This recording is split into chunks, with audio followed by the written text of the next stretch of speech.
नमस्कार साथियों, स्वागत है आपका हमारे वाईफाई द डेस्टिनी चैनल्स में। और मित्रों, आज हम जो बात करने जा रहे हैं आज जिस धर्म के ऊपर, वो है हमारा और आपका बौद्ध धर्म। और बौद्ध धर्म के अंदर में कहा जाता है कि तत्कालीन जानकारियां जो निकल करके आई थी, जो पिछले भाग में मैंने आपको पढ़ाया है, तो बौद्ध धर्म के अंदर में कहा जाता है कि छठवीं शताब्दी के कहा जाता है कि छठवीं शताब्दी ईसा पूर्व के अंदर यानी ई पूर्व का मतलब होता है ईसा पूर्व, यानी यीशु मसीह के जन्म से पहले। तो छठवीं शताब्दी ईसा पूर्व के अंदर एक घटना घट करके आती है, जिस घटना के द्वारा ये बताया जाता है कि उस समय की जो राज्य व्यवस्था थी, जो कहा जाता है जो राज्य व्यवस्था थी उस समय की, उसके अंदर बहुत सारी घटनाएं घट चुकी थी। इसका दूसरा कार्यक्रम ये होता है कि आपके बौद्ध धर्म के अंदर में कहा जाता है कि समाज के अंदर छठवीं शताब्दी ईसा पूर्व के मध्य में एक नए राज धर्म की शुरुआत होती है। इसमें दो नए राज धर्म आते हैं, एक आपका बौद्ध धर्म आता है, दूसरा आपका जैन धर्म आता है। इन दो धर्मों में आपको ये बताया गया है कि गौतम बुद्ध द्वारा बौद्ध धर्म की स्थापना की गई तथा ऋषभ देव के द्वारा जैन धर्म की स्थापना की गई। साथियों, इन पिछले भाग में आपने ये पढ़ा कि बौद्ध धर्म आने का मुख्य उद्देश्य ये था कि समाज के अंदर बदलाव। दूसरी चीज ये होना कि कहा जाता है कि उस समय के समाज में एक मुख्य प्रचलन थी कि जो ब्राह्मण थे, ब्राह्मणवाद के खिलाफ इस धर्म को लाया गया। और जो ब्राह्मण थे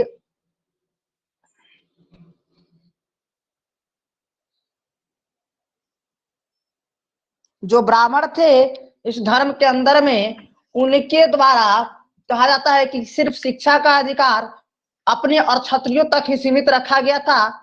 बाद में ये हुआ कि भगवान बुद्ध ने जब ज्ञान प्राप्ति की तो उन्होंने कहा कि समाज के अंदर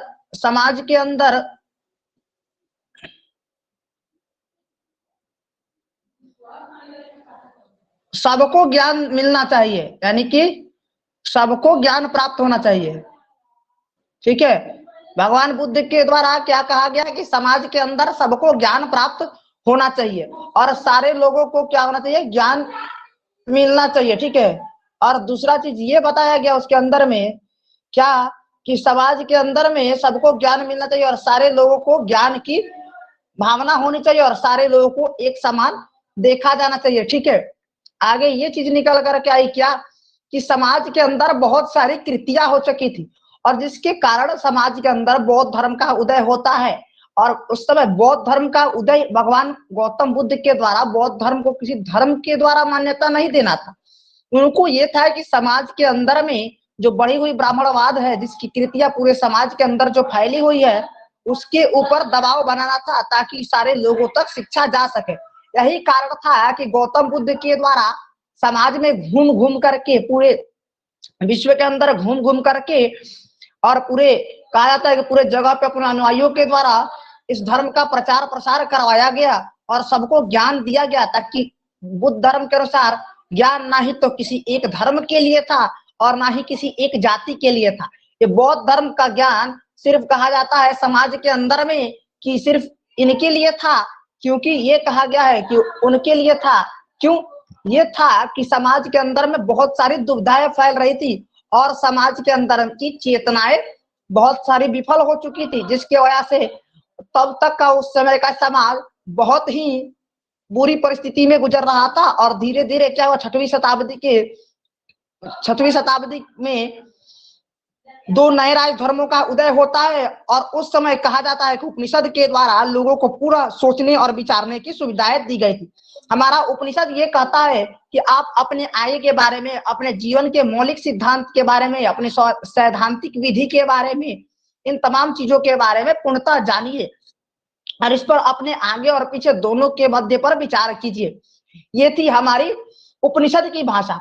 अब देखिए कहा जाता है कि उस समय लोग, कहा जाता है उस समय के काल में 6वीं शताब्दी ईसा पूर्व के काल में जब बौद्ध धर्म का उदय हुआ, तो तब भी उस समय भी लोग, अभी बहुत से लोग ऐसे थे जो पौराणिक धर्मों पर ही विचार कर रहे थे और उन्हीं को मान रहे थे, और बहुत ऐसे लोग थे जो अपने धर्म और अपने आस्था से क्या जाता है विमुख थे, जिनके पास उसकी सुविधाएं नहीं पहुंच पाई थी। तो दोस्तों दिक्कत ये था वहां पे कि जब कहा जाता है कि जब इन सारे तमाम घटनाओं का जिक्र होने लगा, तो धीरे धीरे 6वीं शताब्दी ईसा पूर्व में एक नए राज धर्म का उदय होता है, और वो दो नए राज धर्मों के रूप में जैन और बौद्ध धर्म को मान्यता दी गई। और जैन और बौद्ध धर्म में कहा जाता है कि इन दोनों धर्मों के आने से धीरे धीरे कहा जाता है कि ब्राह्मणवाद और इन लोगों का भी वर्चस्व खत्म हुआ, और इनसे थोड़े नाराज तो क्षत्रिय थे, लेकिन वैश्य पूरी तरह से नाराज था, क्योंकि कहा जाता है कि राज्य के अंदर में वैश्य और राजा के द्वारा ही राज्य का पूर्णतः संचालन होता था, बाकी ब्राह्मण का कोई कार्यभार नहीं था। लेकिन उस समय के अनुसार, मैंने आपको पिछले वीडियो में यह भी बताया था, पिछले जब पढ़ाया तो, कि उस समय के अनुसार समाज के अंदर पुरानी कर्मकांड और पुरानी परंपराएं चल चुकी थी। उसमें यह हो गया था कि जब पुरानी परंपराएं जब चल रही थी, तो उसके अंदर में हमारे समाज में बहुत सारी विपत्तियां निकल करके सामने आई थी, और समाज में बहुत तरह की कठिनाइयां शुरू हो चुकी थी, जिसकी वजह से हमारा समाज पूरी तरह से दुविधा से घिर चुका था। और धीरे धीरे लोगों के अंदर 6वीं शताब्दी ईसा पूर्व में धीरे धीरे लोगों के अंदर जागरूकता फैलनी शुरू हुई। कहा जाता है कि जब लोगों के द्वारा धीरे धीरे इस समाज के अंदर जागरूकता फैलनी शुरू हुई, तो लोगों ने सोचना विचारना शुरू कर दिया। और दूसरी चीज ये निकल करके आई कि बौद्ध धर्म के अंदर में ना ही तो हमारे पौराणिक धर्म के तरह कोई कर्मकांड था, और ना ही यज्ञ आदि या महाखर्च था, या ना ब्राह्मणों की दान की विधि बताई गई थी। क्योंकि बौद्ध धर्म के अंदर साधारण था कि आप गृहस्थ जीवन जी करके, आप सत्कर्म करके अपने प्रतिष्ठा, अपने मार्ग और अपने द्वारा क्या कर सकते हैं, अपने आप को मोक्ष की प्राप्ति करा सकते हैं, ये बौद्ध धर्म कहता है। और बौद्ध धर्म ये भी कहता है कि ना ही तो आप बौद्ध भिक्षुकों को ज्यादा दान दीजिए, और ना ही कोई पाबंद है कि अगर बौद्ध भिक्षुक आपके दरवाजे पहुंचा तो आप दान दीजिए ही दीजिए, क्योंकि सबके पास एक समान नहीं होता है। और बौद्ध धर्म के, ब्राह्मण धर्म के अंदर में कहा जाता है कि हमारे पौराणिक धर्म में सिर्फ क्षत्रिय और ब्राह्मण तक को ही कहा जाता है कि विद्या का साधन दिया गया था, ये अपने तक ही सीमित रख पाए थे, और समाज के अंदर तरह तरह की कृतियां फैलने लगी थी। अब कहा जाता है कि जब समाज के अंदर तरह तरह की कृतियां फैलने लगी, तो उस समय समाज के अंदर बहुत सी, कहा जाता है कि बहुत सी कठिनाइयां निकल करके आई, और धीरे धीरे 6वीं शताब्दी ईसा पूर्व में भारत के अंदर दो नए राज धर्मों का उदय होता है। एक है आपका जैन धर्म, और दूसरा होता है आपका बौद्ध धर्म। कहा जाता है कि इन दोनों धर्मों के आ जाने से धीरे धीरे कहा जाता है कि पौराणिक धर्म में भी बदलाव होने शुरू हो गए, और ब्राह्मणों ने जब देखा कि हमारी धर्म विलुप्त होने को जा रही है, तो धीरे धीरे क्या हुआ कि उन लोगों ने इसके अंदर में बदलाव शुरू किया, और शिक्षा का माध्यम सब तक पहुंचाया गया। भगवान बुद्ध ने गीता के ही रहस्यों का, और जो वेद हमारे उपनिषद हैं, उन उपनिषदों के रहस्यों का ही खंडन किया है। कहा जाता है कि हमारे उन्हीं उपनिषदों के बारे में विस्तृत रूप से जानकारियां दी हैं। क्या? तो विस्तृत रूप से जानकारियां दिए हैं।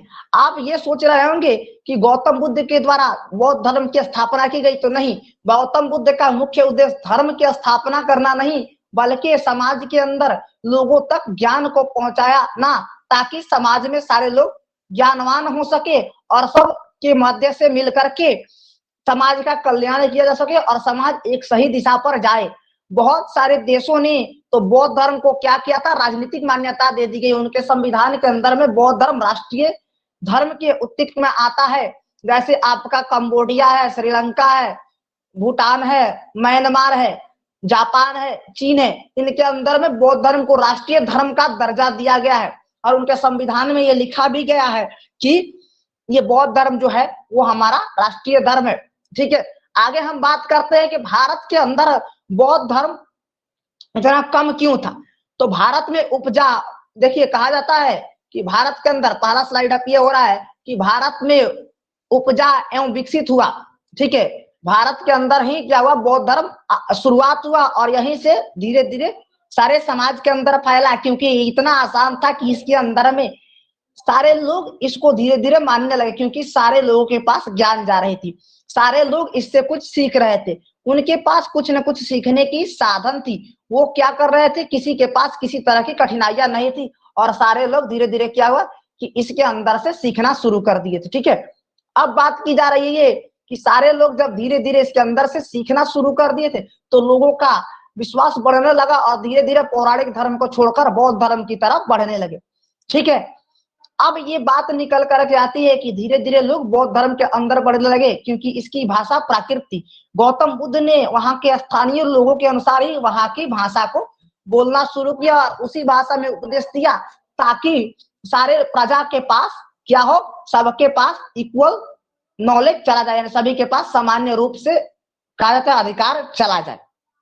ये होती है हमारे बौद्ध धर्म के अंदर की जानकारियां।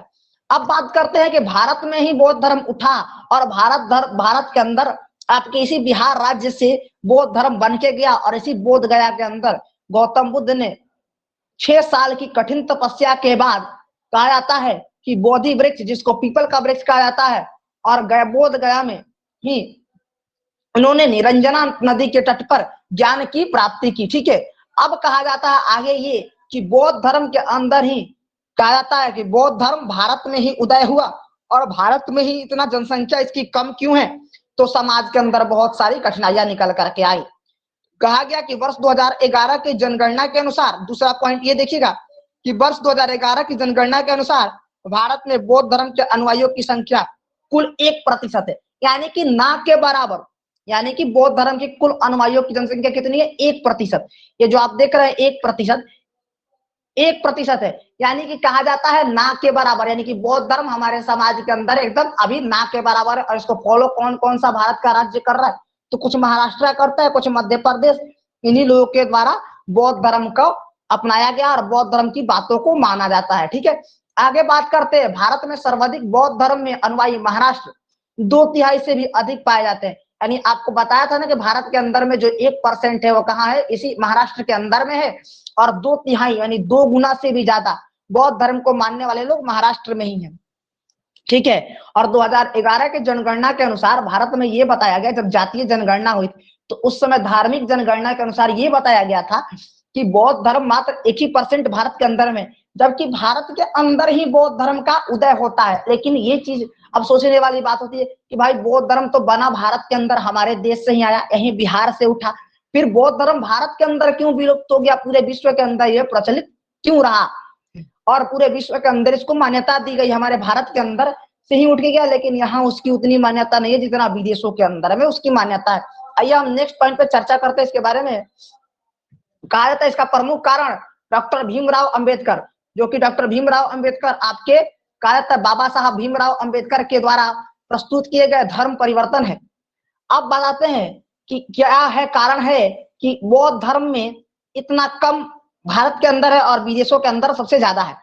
तो इसके अंदर में एक तथ्यात्मक जानकारी ये निकल करके आई कि व्यापक रूप से, ठीक है, डॉक्टर भीमराव द्वारा स्तर पर किए जाने वाला धर्म परिवर्तन, पहले भीमराव अंबेडकर भी हिंदू धर्म को मानते थे, लेकिन बाद में उन्होंने बौद्ध धर्म को स्वीकारा, क्योंकि बौद्ध धर्म में उनको बहुत सारी सहानुभूति थी और सबको एक समान माना गया है, और बौद्ध के द्वारा ताकि कोई भी जाति या धर्म को नहीं लिया गया है, उसमें सबको एक समान और एक रूप से माना गया है। इसी के कारण कहा जाता है कि बौद्ध धर्म सबसे सर्वश्रेष्ठ और सर्वप्रिय हुआ इनके लिए।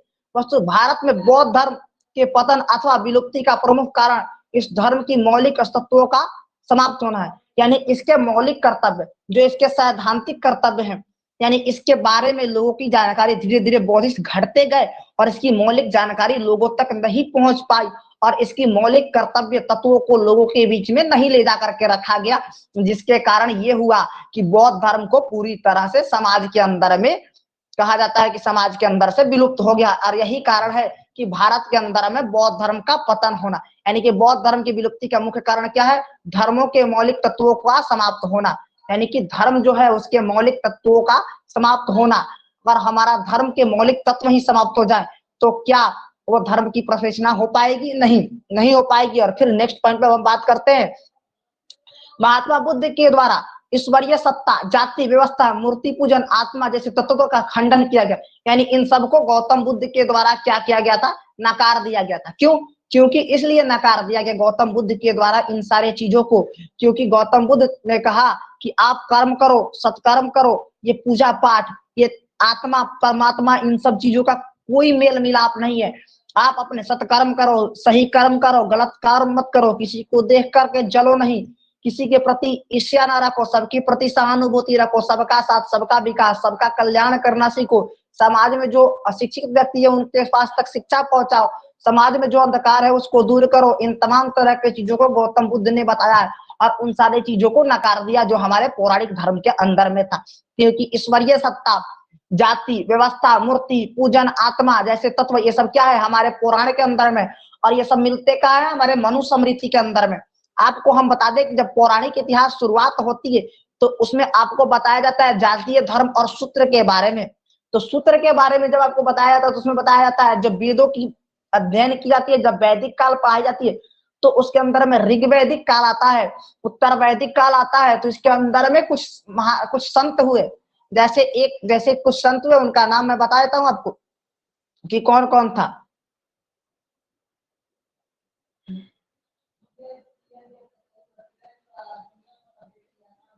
तो उस संत में कौन कौन थे आप देखिएगा। अब यहां से पहला नाम आता है गौतम का, यानी कि गौतम।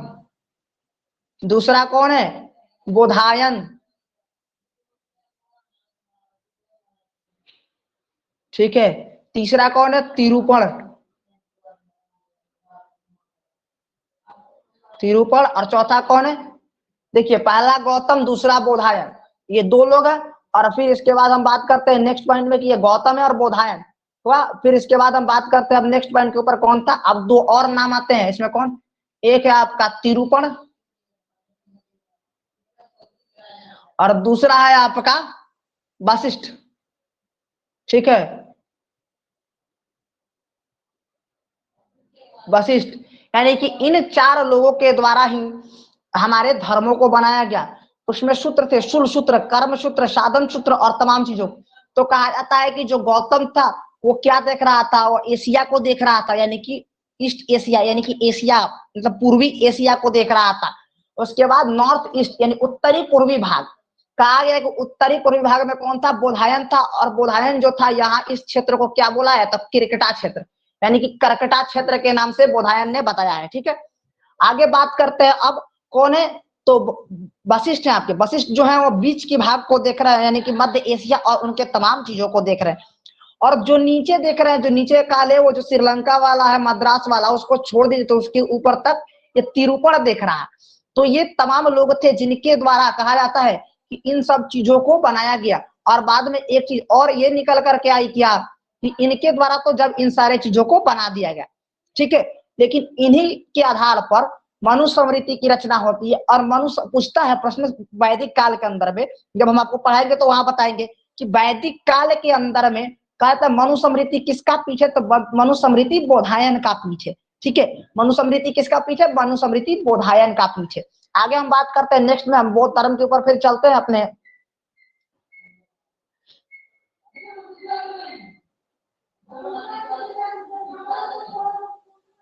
ठीक है, किंतु देखिए क्या होता है कि पूजा और आत्मा का खंडन किया है। किंतु बुद्ध के मृत्यु के बाद इस धर्म में वैदिक धर्म के उपयुक्त तत्वों का समावेश होने लगा। कहा जाता है कि गौतम बुद्ध की जब मृत्यु हो गई 483 ईसा पूर्व के अंदर में गौतम बुद्ध की मृत्यु होती है मल्ल की राजधानी कुशीनगर के अंदर में। गौतम बुद्ध की मृत्यु कहाँ होती है? मल्ल की राजधानी कुशीनगर के अंदर में गौतम बुद्ध की मृत्यु हो जाती है। ठीक है, और मृत्यु होती है 483 ईसा पूर्व के अंदर में। और कहा जाता है जब गौतम बुद्ध की मृत्यु हो गई तो धीरे धीरे क्या हुआ कि इसके अंदर में वैदिक धर्म को जगह मिल गई और धीरे धीरे इसके अंदर में वैदिक धर्म का प्रवेश शुरू हो गया। कहा जाता है कि चौथी बौद्ध संगीति जब ईस्वी के प्रथम में कनिष्क के द्वारा कुंडल वन जो कि कश्मीर के अंदर में, वहां पे जब चौथी बौद्ध संगीति बुलाई गई तो उसी के अंदर बौद्ध धर्म दो भागों में विभाजित हुआ। एक आपका हीनयान हुआ, दूसरा आपका महायान हुआ। और जितने भी राजा हुए सब महायान को मानने वाले थे, और जितने भी जो बौद्ध धर्म के वास्तविक अस्थायी अनुयायी थे उन्होंने हीनयान को माना है। क्योंकि हीनयान गौतम बुद्ध को क्या कहता है कि वो महात्मा थे, मगर महायान उन्हें भगवान का दर्जा देता है। हीनयान मूर्ति पूजन का विरोध करता है, मगर महायान मूर्ति पूजन का समर्थन करता है।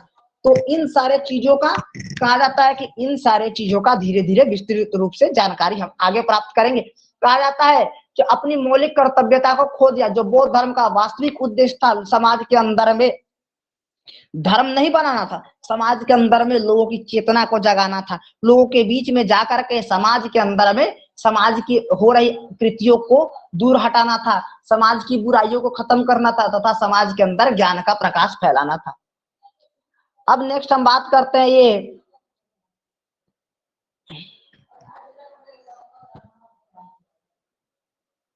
इसकी पुष्टि इस तथ्य से होती है कि विदेश में बौद्ध धर्म निरंतर प्रसार एवं उन्नयन का एक प्रमुख कारण था। बौद्ध धर्म में प्रतिद्वंदी अथवा विकल्प के रूप में वैदिक धर्म की अनुपस्थिति है।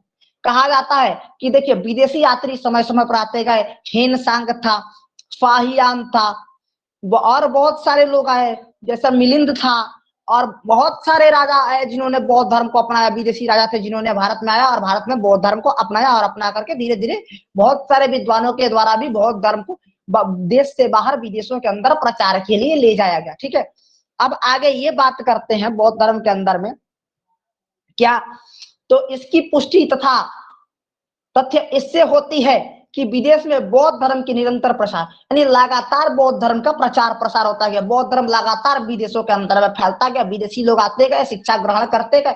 यही आपके नालंदा विश्वविद्यालय से, जिसको बख्तियार खिलजी, जो कि कहा जाता है कि कुतुबुद्दीन ऐबक का सेनापति था, ऐबक के आदेश मिलते हैं इसने नालंदा विश्वविद्यालय को पूरी तरह से ध्वस्त कर दिया, जिसमें बड़े एक से एक बड़े बड़े उपनिषदों को जला दिया गया, एक से बड़े बड़े शस्त्रार्थ को जला दिया गया। तो वो जल गए थे, नहीं तो आज भारत कहा जाता है कि बहुत आगे होता। और भारत में सबसे उस समय विश्व का सबसे शिक्षा का सबसे बड़ा केंद्र नालंदा विश्वविद्यालय को माना जाता है, जबकि भारत के अंदर सबसे पुरानी और प्राचीन विश्वविद्यालय तक्षशिला विश्वविद्यालय है। ठीक है, अब आगे बात करते हैं कि इसकी पुष्टि होती है कि विदेशों में बौद्ध धर्म के निरंतर प्रयास से, यानी कि बौद्ध धर्म के लगातार निरंतर प्रसार से, यानी प्रसार हो रहा है और लगातार प्रयास भी किए जा रहे हैं। ठीक है, तो कहा जा रहा है कि लगातार प्रसार और प्रयास होने के कारण विदेशों के अंदर कहा जाता है कि बौद्ध धर्म बढ़ता चला गया। मगर इसका एक प्रमुख कारण यह भी था कि बौद्ध धर्म का प्रतिद्वंदी यानी उसका विरोधी क्या था, विकल्प के रूप में वैदिक धर्म की अनुपस्थिति है। यानी कि विदेशों के अंदर में, यहाँ भारत के अंदर में उसकी उपस्थिति है वैदिक धर्म की, लेकिन विदेशों के अंदर में बौद्ध धर्म की अनुपस्थितियां, मतलब बौद्ध धर्म के साथ पौराणिक धर्म की अनुपस्थिति, यानी वैदिक धर्म को वहां के लोग नहीं मानते हैं, वहां के लोग सिर्फ बौद्ध धर्म को ही मानते हैं और बौद्ध धर्म के ही कर्मकांड को माना गया है उसके अंदर में। ठीक है, अब हम आगे बात करते हैं नेक्स्ट पॉइंट के ऊपर क्या, तो नेक्स्ट पॉइंट आपका ये होगा कि उदय का कारण, उदय के कारण क्या थे। तो कहा जाता है बौद्ध धर्म के उदय का कारण था 6वीं शताब्दी ईसा पूर्व के अंदर। देखिएगा ध्यान से कि 6वीं शताब्दी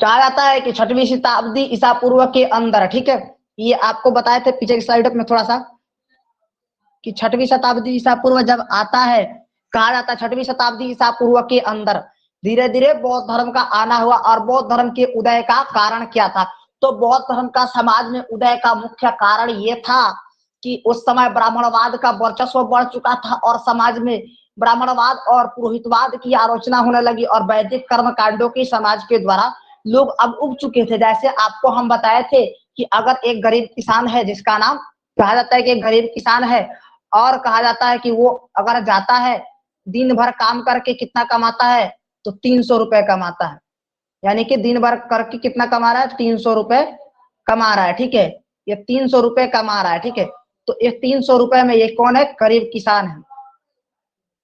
ये गरीब किसान है जो कि क्या कर रहा है, ठीक है, ये गरीब किसान है जो कि क्या कर रहा है, दिन भर के अंदर में कितना कमा रहा है, 300 रुपया। कौन है, ये किसान है, ये किसान है, गरीब किसान, जो कि दिन भर के अंदर में कितना कमा रहा है, मात्र 300 रुपए कमा रहा है। ठीक है, अब बात करते हैं यहाँ पे, और ये अपने परिवार का भरण पोषण कर रहा है। ठीक है, अचानक वैदिक कर्म कांड के अनुसार ये बताया गया है, अचानक उसके दरवाजे पर एक ब्राह्मण आ जाता है। तो वैदिक कर्म कांड के अनुसार समाज के अंदर ये बताया गया है कि जब समाज के अंदर में ब्राह्मण आपके दरवाजे पहुंचे तो वो ब्राह्मण निराश होकर नहीं जाना चाहिए, उसे आपके द्वारा भिक्षा दी जानी चाहिए, उसके आपके द्वारा दान दिया जाना चाहिए। ठीक है, तो अब ये चीज निकल करके आई कि जब ब्राह्मण के द्वारा भिक्षा, ब्राह्मण को भिक्षा देनी है किसान के द्वारा, तो अगर मानिए कि वो क्या किया, इसमें से क्या किया, इसमें से 100 रुपए निकालता है, कौन, ये किसान क्या करता है, 100 रुपए निकालता है और 100 रुपए का खाने का सामान लेकर आता है, बाकी 150 रुपये अपने जेब में बचा के रखता है कि सुबह का भोजन कर। वो दिन भर कार्य करके आया और इस 100 रुपए से क्या किया कि आपको हम बता दे सीधे कि इस 100 रुपए के अंदर में, ठीक है, 100 रुपए के अंदर में किसान क्या कर रहा है, 100 रुपए का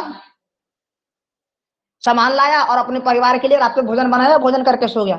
सुबह सोकर उठा और गया दुकान वाले के पास और जाकर के वहां से क्या करता है, सामान परचेज करता है, कितने का, 150 रुपए का, 150 रुपए का सामान लेता है और कितने का, तो 150 रुपए का, ठीक है, कहा जाता है कितने का, तो 150 रुपए का सामान लेता है। और जब वो 150 रुपए का सामान लेता है तो उस सामान को ले जाकर के अपने घर पे क्या करता है, भोजन बनाने को उसको बोलता है कुछ बना दो, कुछ रखो ताकि शाम को हो जाए, हो सके आज दिन में कोई कार्य मिले या ना मिले। उस समय कार्य का भी संभावना पूर्णतः नहीं थी, तो जो दिन भर मजदूरी करेगा अब उसके यहाँ क्या होगा।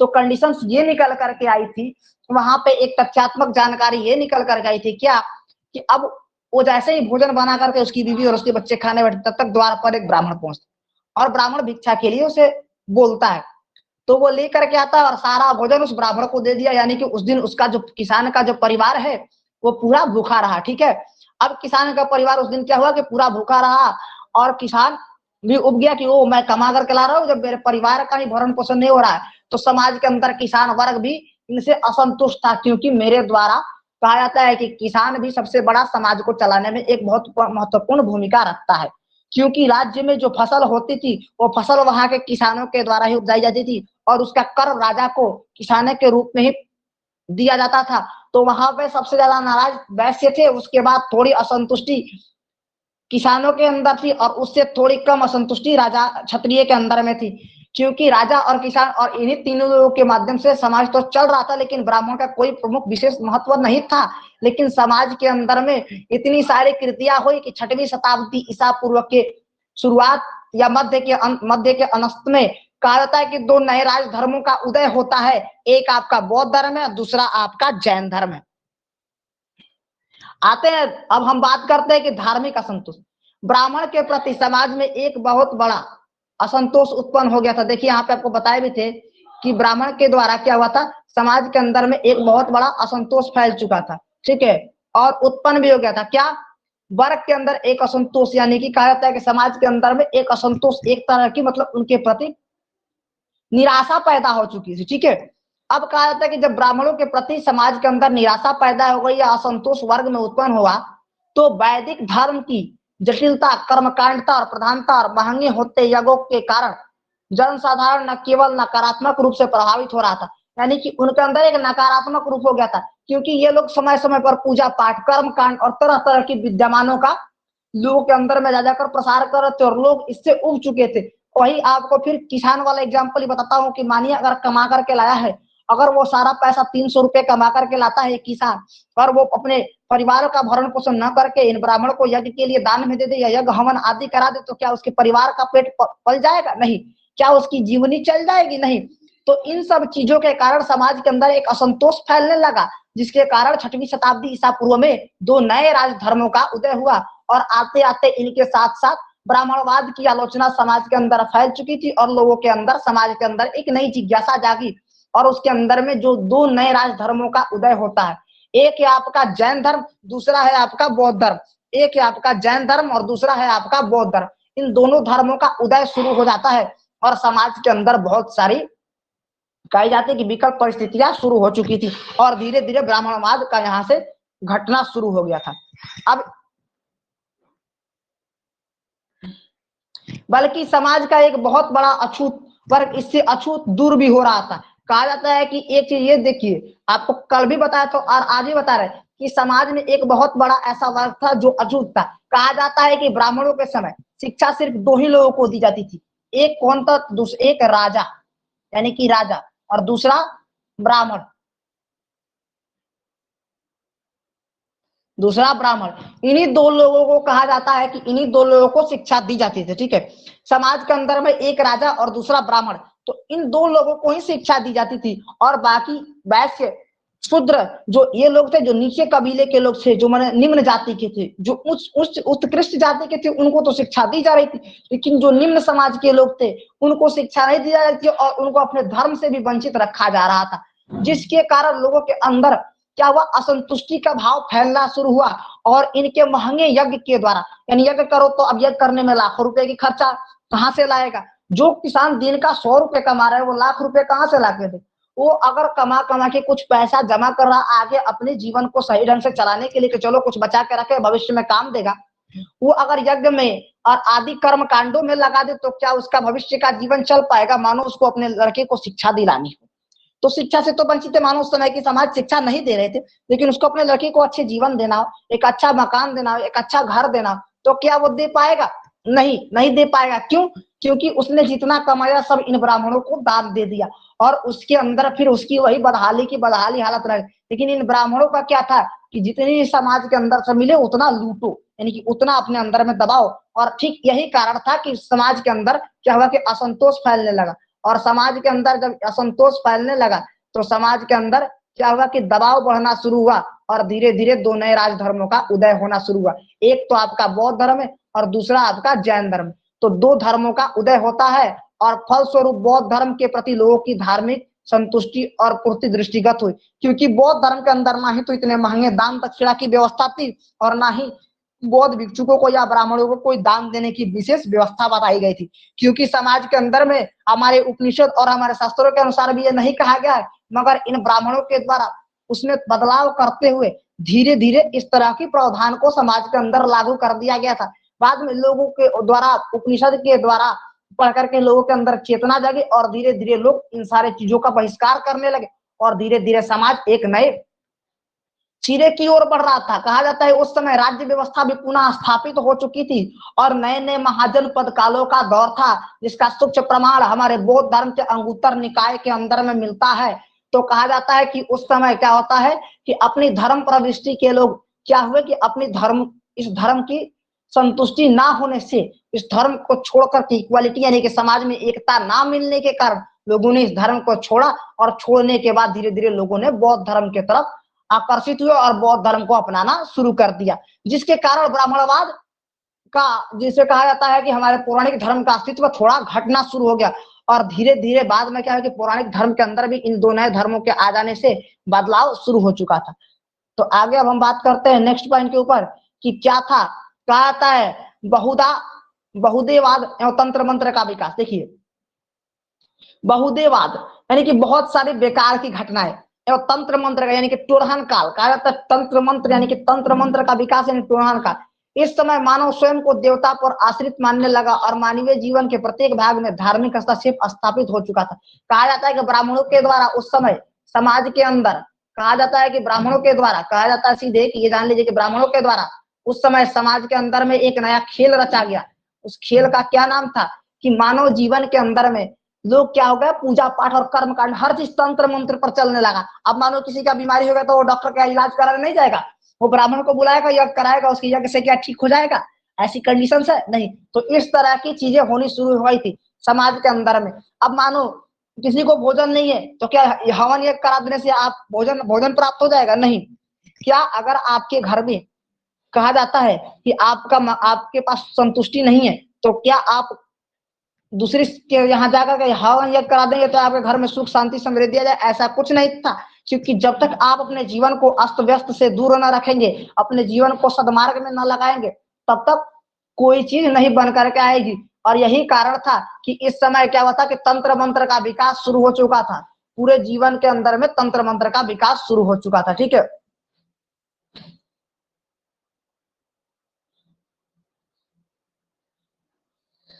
और समाज के अंदर में एक तरह तरह की कृतियां जाग उठी थी। ठीक है, कहा जाता है कि समाज वर्ग मानव स्वतंत्रता एवं गरिमा हेतु आंतरिक रूप से पक्षधार था। समाज का एक वर्ग, कहा जाता है कि समाज का जो एक भाग था वो मानव जीवन की स्वतंत्रता यानी कि उनकी आजादी और गरिमा, उनके इज्जत और पद हेतु आंतरिक रूप से यानी कि उनके मसले पर एकदम क्या था, पक्षधार था, यानी कि उनका साथ दे रहा था। और इन सारे कृतियाओं के बारे में वो विरोध कर रहा था। और इंटुनहन काल का विकास, जो तंत्र मंत्र का विकास हुआ था, इसको हटाने की समाज के अंदर से बात कर रहा था। ठीक है, आगे हम बात करते हैं नेक्स्ट पॉइंट के ऊपर। मानव के कष्टों के निवारण के लिए मंत्रोच्चार एवं महंगे यज्ञों पर निर्भर बढ़ रही थी। देखिए, आपको बताए थे ना, पीछे भी बताए थे और यहाँ भी बता रहे हैं। कहा जा रहा है कि मानिए कि अगर कहा जाता है उस समय अगर बीमार हो गए तो यज्ञ, ब्राह्मण को बुलाओ, यज्ञ करवाओ। क्या यज्ञ करने से तबियत ठीक हो जाएगी? नहीं। अगर आपके यहाँ शिक्षा नहीं आ रहा है बच्चा को, तो ब्राह्मण को बुलाओ, यज्ञ करा दो भाई, शिक्षा आ जाएगी। ऐसी कोई पद्धति है क्या? नहीं। तो अगर ऐसा होता तो सारे लोग प्रकांड पंडित हो जाते, फिर दूसरे की क्या जरूरत थी?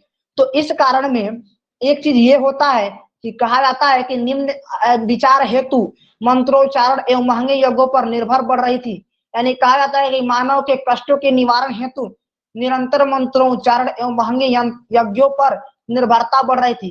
कहा जाता है कि मानव का जब कष्ट हुआ, जब वो बीमारी से पीड़ित हो रहे थे, तो कहा गया ये कि अब क्या किया जाए, यज्ञ कराओ, ये कराओ, ब्राह्मण को बुलाओ, दान दो, दक्षिणा दो, तुम्हारी सारी बीमारी दूर हो जाएगी। और जिसका प्रतिनिधित्व समाज का एक बहुत छोटा वर्ग कर रहा था।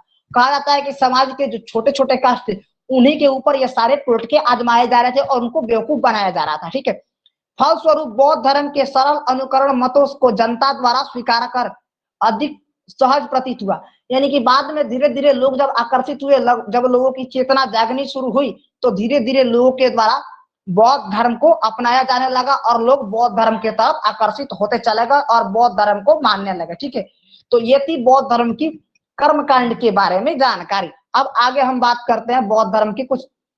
देखिए, सामाजिक असंतोष के बारे में हम बात करते हैं। वैदिक काल, विशेषकर उत्तर वैदिक काल, कर्म आधारित वर्ण व्यवस्था ने जन्म आधारित व्यवस्था का स्वरूप ग्रहण कर लिया था।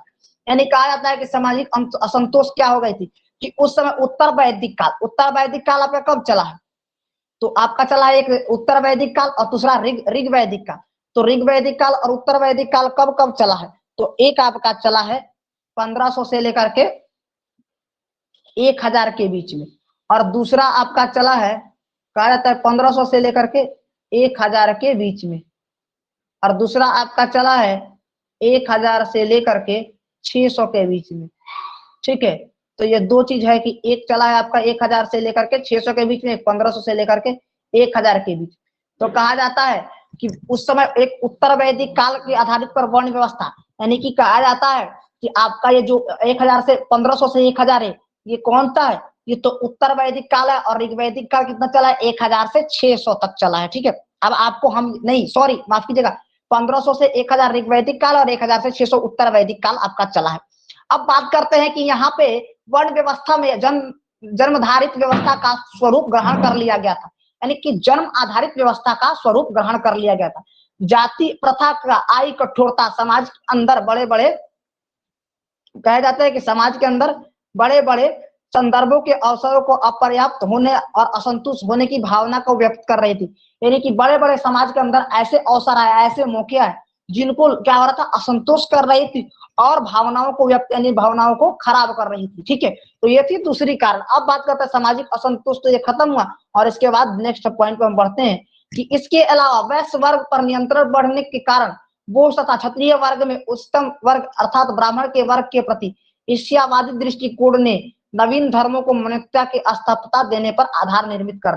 कहा जाता है कि उस समय के जो समाज थी, उस समाज के अंदर में ये हुआ कि जो क्षत्रिय वर्ग था वो ब्राह्मणों को उच्चतर वर्ग से जलने लगा। मैं सपोज मानिए मैं राज का राजा हूँ, ठीक है, और आप हमारे प्रजा है और हमारे राज्य में एक ब्राह्मण रहता, आपका मित्र समझिए ब्राह्मण है, मैं राजा हूँ और आप हमारे प्रजा है। तो राज्य के अंदर सर्वा सर्वे मैं हूँ, फिर भी एक ब्राह्मण, मिडिल कास्ट का ब्राह्मण आके हमारे सामने खड़ा होता, तो हमें उसके सामने नतमस्तक होना पड़ता है। वो जो कहता है उसको शिरोधार मान्य करके उसको पालन करना पड़ता है। तो यहाँ पे ये हमारी क्या है कि समाज के अंदर में हमारी कृतियों के ऊपर कहा जाता है कि ब्राह्मण का वर्चस्व बढ़ चुका था, जिसके कारण धीरे धीरे क्षत्रिय वर्ग में भी और ब्राह्मण वर्ग में भी ईर्ष्यावाद, यानी कि कहा जाता है कि इनके प्रति जलन शुरू हो गया। और इसी के कारण इस 6वीं शताब्दी ईसा पूर्व में नए राष्ट्र धर्मों का निर्माण का आधार स्थापित हो चुका था। कहा जाता है क्योंकि जैन और बौद्ध धर्म सामाजिक अथवा वर्ण के आधार पर भेदभाव का कोई स्थान नहीं था। कहा जाता है, देखिए आपको शुरू से बताते आ रहे हैं कि हमारे पौराणिक धर्म में भेदभाव था। हमारे पौराणिक धर्म में जाति चार भाग को, वर्ण चार भाग पे बांटी गई थी। एक था आपका ब्राह्मण जो कि ब्रह्मा के मुख से था, दूसरा था आपका क्षत्रिय जो ब्रह्मा के नाभि से था, तीसरा था आपका वैश्य जो ब्रह्मा के जंगा से था, और चौथा था शूद्र जो कि ब्रह्मा के तालु से था। तो ये हमारे सामाजिक के अंदर, हमारे समाज के अंदर इस तरह की कृतियां बढ़ चुकी थी। लेकिन हमारे बौद्ध और जैन धर्म के अंदर में कोई जातीय भेदभाव नहीं था, यानी कि बौद्ध धर्म और जैन धर्म के अंदर में कोई जातीय भेदभाव नहीं था, सबको एक समान रखा गया और सबको एक समान माना गया था। ठीक है, अब आगे हम बात करते हैं नेक्स्ट पॉइंट के ऊपर।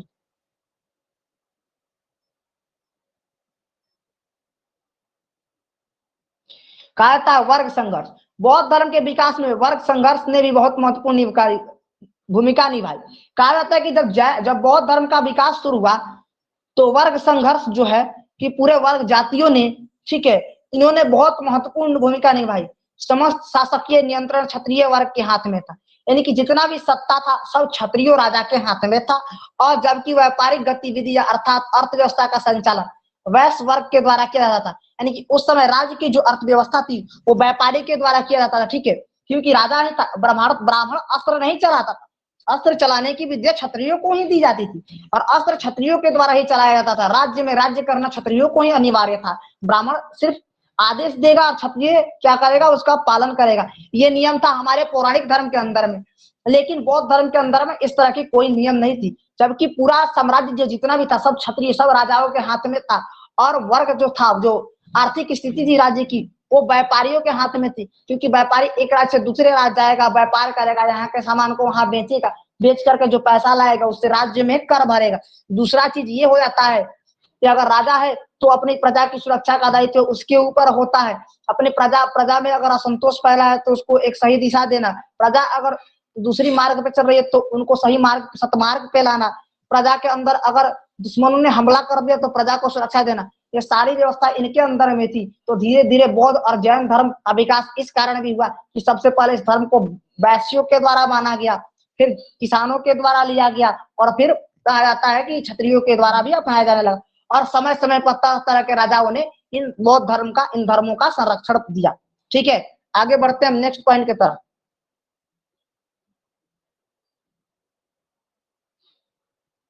कहा जाता है किंतु ब्राह्मण वर्ग केवल धार्मिक आधारों पर बिना किसी कठोर श्रम के इन दोनों वर्गों में उच्चतम स्थिति पर था।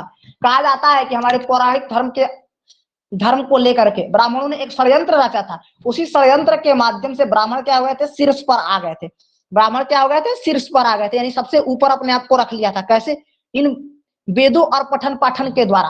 क्योंकि अगर ये वेद, अगर ये पठन पाठन ना होते, पहले स्लाइड को देखिएगा जरा, कि अगर ये वेद, अगर ये पठन पाठन ना होते तो ब्राह्मण हमसे ऊपर नहीं होता। लेकिन सारा कार्य तो हम कर रहे हैं, लेकिन ये ब्राह्मण किसके आधार पर आगे है? इन कर्म कांडों और इन ठगियों के माध्यम से ब्राह्मण हमसे ऊपर चला गया और ब्राह्मण हमारे ऊपर वर्चस्व बना चुका है। ठीक है, कहा था क्षत्रिय वर्ग के संदर्भ में प्रत्येक गतिविधियां में ब्राह्मण वर्ग का हस्तक्षेप एवं नियंत्रण था। यानी राजा क्या करेगा, राजा क्या नहीं करेगा, राजा को यह करना चाहिए, कब करना चाहिए, क्या करना है, राजा प्रजा के लिए क्या निर्णय लेगा, धार्मिक विचार में क्या हित होगा, वो सारा सलाह ब्राह्मण देता था, और इनके ऊपर ब्राह्मण ही अपना नियंत्रण रखा था। ब्राह्मण जो कहता था वही होता था। ठीक है, और कहा जाता है कि राजा पर धर्म मान्यताओं के आधार पर इस वर्ग का द्वारा अंकुश रखा जाता था। यानी कि किस धर्म को मान्यता देनी है राज्य में, किस धर्म को नहीं देनी है, उन सब की मान्यता किसके द्वारा दी जाती थी? तो उन सब के द्वारा, ब्राह्मणों के द्वारा। ब्राह्मणों ने इन पर अंकुश, मैंने रोक लगा रखा था कि हाँ, हमारा ही धर्म को मान्यता, तो दूसरा धर्म आएगा तो अब इसके बारे में सोचा विचारा जाएगा, मन करेगा तो दे देंगे, हमारी इच्छा होगी तो ही देंगे, नहीं इच्छा होगी तो नहीं देंगे। तो कोई अपना चीज कभी, कहा जाता है कि कोई अपने को बर्बाद नहीं चाहेगा। ठीक है, अगर मानिए कि सपोज दैट कि अगर देश के प्रधानमंत्री नरेंद्र मोदी है, क्या वो चाहेंगे कि हमारे जगह पर दूसरा कोई अभी आकर बैठ जाए? नहीं। क्या बीजेपी चाहेगी कि हम इलेक्शन हार जाए? नहीं। तो ठीक वही कंडीशंस होता है कि इस समय जो ब्राह्मण थे उन ब्राह्मणों का वर्चस्व बढ़ चुका था, और जिसके कारण क्या हुआ, इस समाज के अंदर में ये ब्राह्मण धर्म के ऊपर भी अंकुश लगाते, यानी रोक लगा करके रखे। धर्म के ऊपर भी उन्हीं का विचार विमर्श चलता था। वो आचार्य होते थे, महामात्य होते थे, और वो जो कहते थे वही होता था। यानी महामात्य का मतलब होता है महामंत्री, राजा के बाद दूसरा पावर उसी का, लेकिन वो सर्वश्रेष्ठ होता था। वो जो कह देता था राजा उसी के आधार पर निर्णय लेता था। ठीक है, तो समाज के अंदर एक ये भी चेतनाएं थी। अब कहा जाता है वही वैश्य वर्ग पर धार्मिक आधारों पर विभिन्न प्रकार के दक्षिणा एवं कर को आरोपित किए जाते थे। तथा लाभ का अधिकांश हिस्सा इन करों एवं दक्षिणाओं के रूप में ब्राह्मण वर्ग को सौंपा जा रहा था। यानी वैश्य भी नाराज था, क्योंकि वैश्यों के ऊपर धार्मिक रूप से विभिन्न तरह की दक्षिणाएं, यानी विभिन्न तरह के, आपको ये दक्षिणा देना है, वो देना है, वो देना है, वो देना है। अगर ब्राह्मण आपके दुकान पर चला जाए तो उसको मानिए कि 501 रुपया हो गया, फिर आपके दुकान में अगर वो अगरबत्ती घुमा दिया गलती से तो उसका रेट बढ़ के 1500 हो गया, फिर अगर गलती से आपके दुकान में पूजा कर दिया तो उसका भी रेट बढ़ करके आपको सीधे चला जाएगा 2500 3000। तो इस तरह की कारण, और कहा जाता है कि वैसे जो व्यापारी समुदाय है उनके ऊपर क्या किया गया था, तरह तरह की, ये जो पॉइंट देख रहे हैं आपकी, ये व्यापारी समुदाय जो होता है इसके ऊपर तरह तरह की करें ला दी जाने लगी। यानी कि समाज उस समय असंतोष की भावना व्यक्त कर चुका था और समाज के अंदर भिन्न भिन्न तरह की कठिनाइयां शुरू हो गई थी। ये सारी चीजें समाज के अंदर में धीरे धीरे शुरू हो गई। और कहा जा रहा है ये कि धीरे धीरे वही वैश्विक वर्ग के आधार पर, धार्मिक आधारों पर विभिन्न प्रकार की दक्षिण एवं आरोपित, कहा जाता है ना कि दक्षिणा एवं कर का आरोपित किए जाते थे। यानी उनको दक्षिणा और कर के लिए आरोप, अगर मानिए वो अधिकांश हिस्सा में लाभ कमा रहा है तो उस पर भी कर है, और उस कर को उठा के किनको देना है, ब्राह्मणों को। अब भाई सोचिए कि कमा हम रहे हैं, मेहनत हम कर रहे हैं और खा कोई और रहा है, ठीक है। तो ये कंडीशंस आ चुकी थी जिसकी वजह से बनिया समाज भी इन ब्राह्मणों से असंतुष्ट था। यही कारण था कि जब जैन और बौद्ध धर्म का उदय हुआ तो उन्हें पर्याप्त राजकीय संरक्षण प्रदान किया गया और व्यापारी वर्ग के द्वारा खड़ी संख्या में अनुयायियों के रूप में समर्थन प्रदान किया गया। कहा जा रहा है, दूसरा पॉइंट आपको देखना है कि यही कारण था, इन सब चीजों से बनिया उग चुका था, क्योंकि बनिया समाज जो है थोड़ा सा लालची, अगर व्यापारी व्यवसाय में फायदा ना कमाए, अगर व्यापारी व्यवसाय के अंदर में कुछ कमाए नहीं तो उसको कमाने से फिर फायदा क्या है, फिर उसको यहाँ मतलब कहा जाता है कि उसको यहाँ कमाने से फायदा क्या है, क्या फायदा होगा। मानिए हम ही हैं, अगर हम कोई कोचिंग या संस्था चला रहे हैं या कोई बिजनेस कर रहे हैं, ठीक, तो अगर हम पढ़ा रहे हैं, हमको पढ़ाने का उचित लाभ ना मिले, हमको पढ़ाने से आपका रिजल्ट ना हो, अगर आपको लाभ हमसे ना हो, हमको आपसे 4 पैसे ना मिले, तो हमको पढ़ाने से क्या फायदा है, कोई फायदा है नहीं है। तो फिर दूसरा कंडीशन ये हो जाता है कि यहाँ पे क्या हुआ कि ब्राह्मणवाद का उदय शुरू होता है और धीरे धीरे क्या हुआ कि समाज के अंदर में सत्ता का परिवर्तन शुरू हुआ और धीरे धीरे धर्म परिवर्तन भी शुरू हुए। और 6वीं शताब्दी ईसा पूर्व के मध्य में 2 धर्मों का उदय होता है, एक आपका जैन धर्म होता है, दूसरा आपका बौद्ध धर्म होता है। और इन दोनों धर्मों को सबसे पहले संरक्षण किनका मिला था, तो वैश्यों का, यानी व्यापारियों का संरक्षण मिला था। और वैश्यों का संरक्षण मिला और धीरे धीरे बड़े संख्या में वैश्यों का एक समुदाय इन धर्मों को मानने लगा और धीरे धीरे हर एक राज्य के अंदर इस धर्म को कहा जाता है कि संरक्षण प्रदान किया। सारे राजाओं के द्वारा भी संरक्षण प्रदान, क्योंकि कुछ राजा ब्राह्मणवाद से भी असंतुष्ट थे, तो धीरे धीरे उनके द्वारा इस धर्मों को राज्य के अंदर संरक्षण दिया जाने लगा। अब बात करते हैं हम नेक्स्ट टॉपिक के ऊपर कि उचित विकल्प।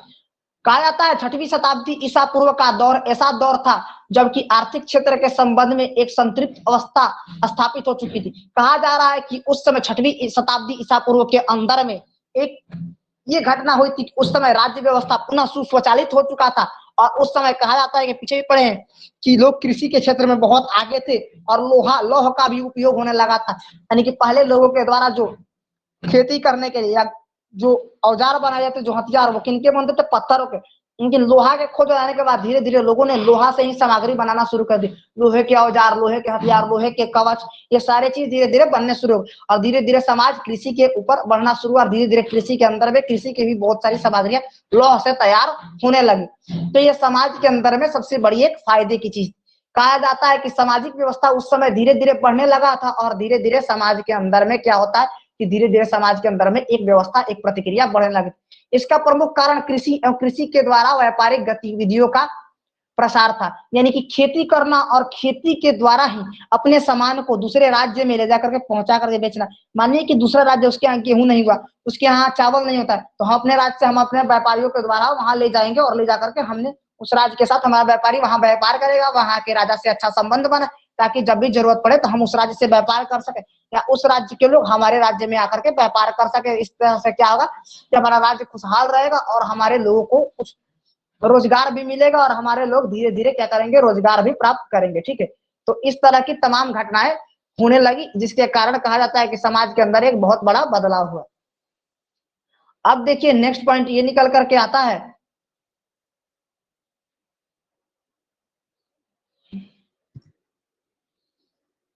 समाज में, ये निकल करके आता है नेक्स्ट पॉइंट क्या कि समाज के अंदर बहुत सारी चीजों का बदलाव होने लगा था। अब वैश्य वर्ग जो कि समाज का एक बहुत बड़े हिस्से को कवर करता था, यानी समाज के बहुत बड़े एक हिस्से को क्या करते हैं अपने अंदर में समेटते हुआ जो वैश्य वर्ग था, जो व्यापारियों का वर्ग था, ठीक है, उनके द्वारा धार्मिक उत्थान की ओर ध्यान केंद्रित किया गया। यानी कि वो लोग उनके द्वारा क्या किया गया, इन पौराणिक धर्मों के हटा करके बौद्ध धर्म के बारे में धीरे धीरे लोगों के बीच क्या की सूचनाएं पहुंचाने जाने लगा और धीरे धीरे नए धर्म के बारे में प्रचार प्रसार किया जाने लगा और धीरे धीरे बताया जाने लगा, क्योंकि वैदिक धर्म के अंतर्गत परलौकिक जीवन एवं मोक्ष पर बहुत अधिक बल दिया जाने लगा था। यानी कहा जाता है कि ब्राह्मणों ने इसका अंदर एक नई खेल खेलनी शुरू कर दी थी। वो खेल था ये, उन लोगों ने कहा था कि पूजा पाठ करो, ये करो, आपको मोक्ष प्राप्त होगा, आपको स्वर्ग मिलेगा। आज तक किसी ने स्वर्ग देखा है क्या? ये देखा है? नहीं। क्या आपने कभी सोचा है कि मरने के बाद कोई किसी से पता चलता है क्या स्वर्ग में गया है या नर्क में गया है? आप मर गए, आपके शरीर से आपकी आत्मा निकल चुकी, उसके बाद आपके शरीर को हम लोग क्या करते हैं, चिता दाह कर दिया जाता है। जब चिता दाह कर दिया जाता है तो क्या उसके बाद पता चलता है कि आपका शरीर स्वर्ग में गया है कि नरक में गया है? आपकी जो शरीर थी उसको तो हमने जला दिया, उसकी राख बनाई और हमने गंगा जी जहां मन करे अपने आस्था के हिसाब से प्रवाहित कर लिया। क्या तो उससे भगवान की पूजा करने से मोक्ष प्राप्त होगी? क्या आप कर्म करोगे तो मोक्ष प्राप्त नहीं होगी? ऐसी बहुत सारी खेल शुरू कर दी गई थी ब्राह्मणों के द्वारा, समाज में असंतोष फैलाई जाने लगी थी, जिसके कारण कहा जाता है कि सारे लोग इससे तंग आ चुके थे और उस समय समाज भी इसके ऊपर बहुत ज्यादा आकर्षण हो चुका था कि चलो पूजा पाठ करवाएंगे। हमेशा लोगों से पूजा पाठ करना, पूजा पाठ के नाम पर ब्राह्मणों की लूटीवादी प्रक्रिया शुरू हो चुकी थी, यानी लोगों से धन अर्पण करने की प्रक्रिया थी। सिर्फ ये तंत्र मंत्र और ढोंगा और बहानों के ऊपर चल रहा था, जिसके कारण बनिया जो वैश्य वर्ग था वो भी उग चुका था, जो क्षत्रिय वर्ग था वो भी उग चुका, जो किसान था वो भी उग चुका, और समाज के अंदर एक अवधारणा शुरू हुई। और 6वीं शताब्दी ईसा पूर्व में क्या होता है कि शुरू शुरू में ही बौद्ध और जैन धर्म की शुरुआत हो चली थी। ठीक है, आगे बात करते हैं नेक्स्ट पॉइंट के ऊपर। इसलिए जब बौद्ध और जैन धर्म के द्वारा मोक्ष और धार्मिक विकासों का सरल विकल्प उपलब्ध कराया गया तो समाज स्वाभाविक रूप से इसे केंद्रित हो गया। कहा जाता है कि बौद्ध और जैन के द्वारा क्या किया गया, मोक्ष की क्या कहा गया, मोक्ष का आसान तरीका, यानी कि आसान तरीका बताया गया। बौद्ध और जैन के द्वारा क्या, मोक्ष का आसान तरीका बताया गया। ठीक है, ये चीज तो उनके द्वारा, किसके द्वारा, बौद्ध और जैनों के द्वारा बताया गया, जिसके तरफ समाज क्या हुआ, उनके प्रति आकर्षित हुआ और आकर्षित होकर धीरे धीरे इनके तरफ समाज हमारा बढ़ने लगा। ठीक है, अब बात करते हैं हम नेक्स्ट स्लाइड के ऊपर। ठीक है, तो नेक्स्ट में ये हम बात करते हैं क्या कि मोक्ष की प्राप्ति हुई, और फिर नेक्स्ट में बात करते हैं हम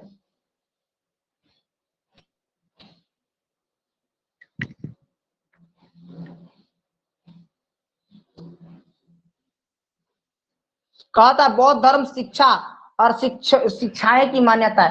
कहा जाता है कि बौद्ध धर्म के अंदर में कहा जाता है बौद्ध धर्म की शिक्षाओं और मान्यताओं के बारे में बात की जा रही।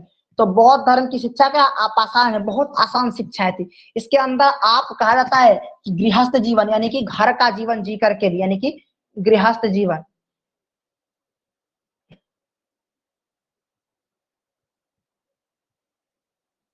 गृहस्थ जीवन, ठीक है, या संन्यास, संन्यास के द्वारा आप इसको ग्रहण कर सकते हैं। ठीक है, लेकिन गृहस्थ जीवन में बताया गया, लेकिन यहाँ पे क्या था कि अपने घर पे रह के भी शिक्षा ग्रहण कर सकते हैं, इसके लिए कोई भेदभाव नहीं होगा, कोई समाज के अंदर कोई कहा जाता है कोई दिक्कत नहीं होगी, यानी कि समाज के अंदर में कहा जाता है कि समाज के अंदर में कोई किसी प्रकार की दिक्कत नहीं होगी। ठीक है,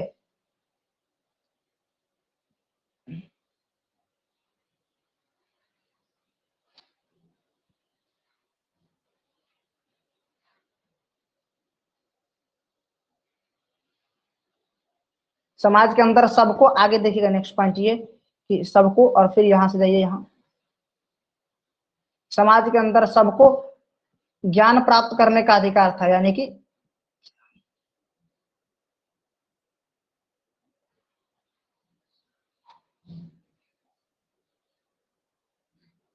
ज्ञान प्राप्त करने का क्या था, तो अधिकार था। ठीक है, समाज के अंदर सबको क्या था, ज्ञान प्राप्त करने का अधिकार था।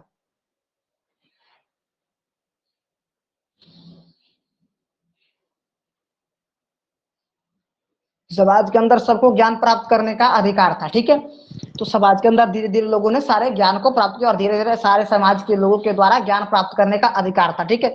अब आगे बात करते हैं नेक्स्ट पॉइंट के ऊपर कि समाज में अगर सामाजिक चेतनाएं अब शुरू हो चुकी थी तो अब उसके अंदर में लोगों को क्या क्या अधिकार दिए गए थे, क्या क्या अधिकार नहीं दी गई थी, ठीक है।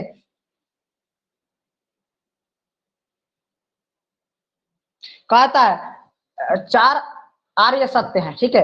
पहला क्या, विश्व में दुख है, यानी कि विश्व में दुख है। दूसरा दुख का कारण है, और तीसरा दुख को दूर किया जा सकता है, और दुख को निरोध गामिनी प्रतिपाद है। यानी कि विश्व पूरा संसार, गौतम बुद्ध ने अपने उपदेश में भी कहा कि पूरे संसार में दुख भरा, और दुख का मुख्य कारण इंसान की लालची, इंसान का लालच। अगर इंसान लालच छोड़ दे तो उसके सारे दुख ही दूर हो जाएंगे। अगर इंसान मोह माया त्याग दे तो सारे चीजें उसमें वो संपन्न और सुखी हो जाएगा, और उसको किसी प्रकार की कठिनाइयां नहीं झेलने पाएगी। और दुख का कारण ये भी बताया गया है बौद्ध धर्म के अंदर। दूसरा कारण कि दुख का मुख्य कारण हो जाता है समाज के अंदर में क्या हो रहा, लालचपन होना, और समाज के अंदर में ईर्ष्या होना, द्वेष होना, दूसरे के प्रति जलन होना, पारिवारिक मोहमाया, तमाम तरह की कर्मकांडी। दुख को दूर किया जा सकता है कैसे, तो सारे लालचपन को छोड़कर, मोह माया को छोड़कर, सत्कर्म के द्वारा। तो इन सारों के द्वारा हम क्या कर सकते हैं, दुखों को दूर कर सकते हैं। अब दुख निरोध गामिनी प्रतिपाद क्या कहता है कि दुख को निरोध करने के लिए किस किस तरीका से उपयोग किया जाता है, आगे हम आपको बताते हैं कि कैसे कैसे इसके अंदर में बदलाव किए गए। कहता है दुख निराशावादी और दृष्टिकोण है, यानी कि ये निराशा हमारे जीवन में एक अंधकार को लेकर के आता है। क्या करता है कि दुख, ये पॉइंट को नोट कीजिएगा कि दुख हमारे जीवन में अंधकार को लेकर के आता है, ठीक है। पूरे संसार में दुख है, प्रत्येक घटना तथा वस्तु में दुख निहित है, यानी कहता है सभी घटना घट रही है, और सब सारे वस्तु में, जितने भी संसार के अंदर वस्तुएं हैं उन सब के अंदर दुख समाहित है, यानी कि दुख है लेकिन वो दिखता नहीं है। दुख का कारण अज्ञान, द्वेष, ईर्ष्या, क्या कहा जाता है आपका, एक अज्ञान है, दूसरा द्वेष है, तीसरा ईर्ष्या है, लालच, वासमन, मुंह, संवेदना इत्यादि आपको पहले ही बता चुके हैं। पहला कि आपके अंदर ज्ञान ना होना, दूसरा परिवार के प्रति या लोगों के प्रति मुंह होना, तीसरा चीज आपके अंदर लालचपन होना, चौथा आपका वासना होना, और पांचना आपकी संवेदना। इन सारे चीजों के कारण ही आप ये दुखों का मुख्य कारण है, ठीक है। आगे बात करते हैं नेक्स्ट पॉइंट के ऊपर कि दुख निरोध आशावादी दृष्टिकोण। यदि दुख के कारण को दूर किया कर दिया जाए तो दुख को दूर किया जा सकता है, यानी दुख के कारणों को ही दूर कर दिया जाए तो दुखों को दूर किया जा सकता है। ये पॉइंट भी फिर नोट कीजिएगा, दुख के कारण को दूर कैसे। तो कहा जाता है कि अपने अंदर से वासना, लालच, मोह माया, सोचने की क्षमता, दूसरे के प्रति असत्य बोलना, अस्वीकारित कार्यों को करना, तो ये सारी चीजों को अगर छोड़ दी जाए तो समाज के अंदर क्या होगा कि हम दुख को ही खत्म कर सकते हैं। ये आशावादी कारण है, बौद्ध धर्म के द्वारा बताया गया। दूसरा चीज ये देखिए, दुख निरोध गामिनी प्रतिपाद, यानी आशावादी दृष्टिकोण, अर्थात दुख को दूर करने के लिए कौन सा अष्टांगिक मार्ग, जो कि गौतम बुद्ध के द्वारा बताया गया। इसमें यह बताया गया सही देखना, सही बोलना, सही आचरण, सही कर्म करना, दूसरे के मदद करना, किसी के प्रति ईर्ष्या ना करना, सबको एक साथ रखना, एक समान देखना, समाज में सबका कल्याण करना। ये क्या होता है, ये गौतम बुद्ध के द्वारा ही कहा जाता है कि इन तमाम 8 मार्गों को दिया गया था। अब देखिए अष्ट मार्ग की संकल्प है, तैतरीय उपनिषद से ली गई है। जो अष्ट मार्ग, जो 8 मार्ग हैं जो गौतम बुद्ध के द्वारा बताए गए, गौतम बुद्ध ने अष्टांगिक मार्ग को बताया और इसको माध्यमिक मार्ग भी कहा गया है। तो गौतम बुद्ध के द्वारा जब इन तमाम चीजों को शुरू किया गया तो तैतरीय उपनिषद से ली गई है। कहां से ली गया है, तैतरीय उपनिषद, यानी कि तैतरीय एक उपनिषद है जिसका नाम है तैतरीय उपनिषद। तो पूछा जा सकता है कि अष्टांगिक मार्ग कहां से लिया गया है, तो आपके एग्जाम के अंदर पूछ सकते हैं, बीपीएससी के अंदर पूछे या यूपीएससी के अंदर में पूछे कि अष्टांगिक मार्ग कहां से लिया गया है, तो तैतरीय उपनिषद से ली गई है। ये चीज याद रखिएगा। फिर कहा जाता है कि अष्टांगिक मार्ग में को भिक्षुकों का कल्याण मित्र की संज्ञा दी गई है। यानी देखिए अष्टांगिक मार्ग को अपनाता कौन है, तो भिक्षुकों के द्वारा अपनाया गया था, और उनकी कल्याण, उनका विकास, और वो समाज में सदा सर्वोपरि रहेंगे, तो उनके विकास के बारे में ही इसके बारे में चर्चा की गई। तो ये था आपका दुखों का निवारण, दुखों से मुक्ति। दुख संसार में दुख है तो दुख है कैसे, दुख को खत्म कैसे किया जाए, फिर दुख निरोध यानी कि दुख को हटाया कैसे जाए, दुख निरोध गामिनी यानी कि दुख के निरोध हटाने का मार्ग क्या क्या है। निरोध गामिनी का अर्थ होता है कि उनके रास्ते, यानी कि जो दुखों को हटाया जाए, जिस रास्ते के माध्यम से चल करके हम दुखों को हटाए और उनके ऊपर सुख और तथा समृद्धि प्रदान करें, तो ये हो जाती है। तथा इस अष्टांगिक मार्ग को ही हमारे विकास का कारण बताया गया है, ठीक है। अब बात करते हैं हम नेक्स्ट पॉइंट के ऊपर कि बुद्ध के द्वारा 8 मार्ग बताए गए, ठीक है। पहला देखिए 8 मार्ग बताए गए थे। पहला है प्रज्ञा यानी सम्यक दृष्टि, सम्यक ज्ञान, सम्यक संकलन, सम्यक वाहक। दूसरा है शील, सम्यक जीवन। यानी पहला याद रखिएगा प्रज्ञा यानी कि सम्यक दृष्टि, सम्यक संकल्प और सम्यक वाक। ये तीन चीज हो जा रहे हैं प्रज्ञा के अंदर। पहला पॉइंट है यानी कितने हुए, 1 2 3, 3 है आपके पहले पैराग्राफ। दूसरे में शील, दूसरा को शील कहा गया है। शील के अंदर क्या है, सम्यक आजीव, सम्यक व्यवहार और सम्यक कर्मांत। ठीक है। और तीसरा क्या हो रहा है, सम्यक स्मृति और सम्यक विधि। ठीक है। इन 8 के द्वारा ही हमारा क्या कर रहा है, समाज चलेगा। ठीक है। तो कहा था right knowledge, right path, English में कहा गया राइट नॉलेज यानी सही ज्ञान, सही आचरण, सम्यक दृष्टि यानी सही देखना, सम्यक संकल्प यानी सही मन में विश्वास या श्रद्धा रखना, सम्यक वाक्य यानी सही बोलना, सम्यक जीवन यानी कि सही जीना, सम्यक व्यायाम यानी कि सही तरह से अपने शरीर को सुरक्षित करने के लिए व्यायाम करना, सम्यक कर्मता यानी सही कार्य करना, सम्यक स्मृति यानी सही तरीके से याद करना, सम्यक समाधि यानी कोई अगर मर भी रहा है तो उसकी समाधि सही तरीके से बनाओ ताकि देखने योग्य हो और सारे चीजों को सही करो। यही उनके अष्टांगिक मार्ग की प्रशस्ता है। ठीक है। आगे हम बात करते हैं नेक्स्ट पॉइंट की तरफ, 10 शील तथा 10 आचार्य के नियम। ठीक है। कहा जाता है 10 शील है उनके अंदर में। ठीक है। पहला है अहिंसा। ये अहिंसा का अर्थ होता है आपका समाज के अंदर में किसी प्रकार की हत्या ना करना, किसी जीवों की हत्या ना करना, शांति प्रिय रहना, तो यह अहिंसा हुआ। दूसरा सत्य यानी समाज के अंदर कभी झूठ नहीं बोलना, समाज के अंदर हमेशा सत्य बोलना। ठीक है। तीसरा अस्त्य यानी कि चोरी ना करना, यह जैन धर्म में भी बताया गया, आपका बौद्ध धर्म में बताया गया। अस्त्य यानी कि चोरी ना करना यानी कि आप चोरी ना करो, चोरी गलत चीज है। अगर किसी का सामान चुराते हैं तो उससे आपका ही इज्जत का, प्रतिष्ठा का हनन है और समाज में आपकी बुराई होती है और ये चीज गलत चीज है। समाज बौद्ध धर्म या किसी भी धर्म के आधार पे, पौराणिक धर्म भी इसको मान्यता नहीं देता है। तीसरा है धन संचय ना करना यानी कि धन को इकट्ठा नहीं करो क्योंकि इससे और लोभ बढ़ेगा, हमारे अंदर में और लोभ यानी कि लालच बढ़ेगा और जिसके कारण हम विनाश की तरफ जाएंगे, अपने पतन की तरफ जाएंगे और हम सांसारिक मोह माया में फिर मिल जाएंगे, जिसके कारण हम फिर मोह माया में हो जाएंगे और फिर हमें दुखों से घिरना पड़ेगा। इसलिए धन को ज्यादा जमा नहीं करना।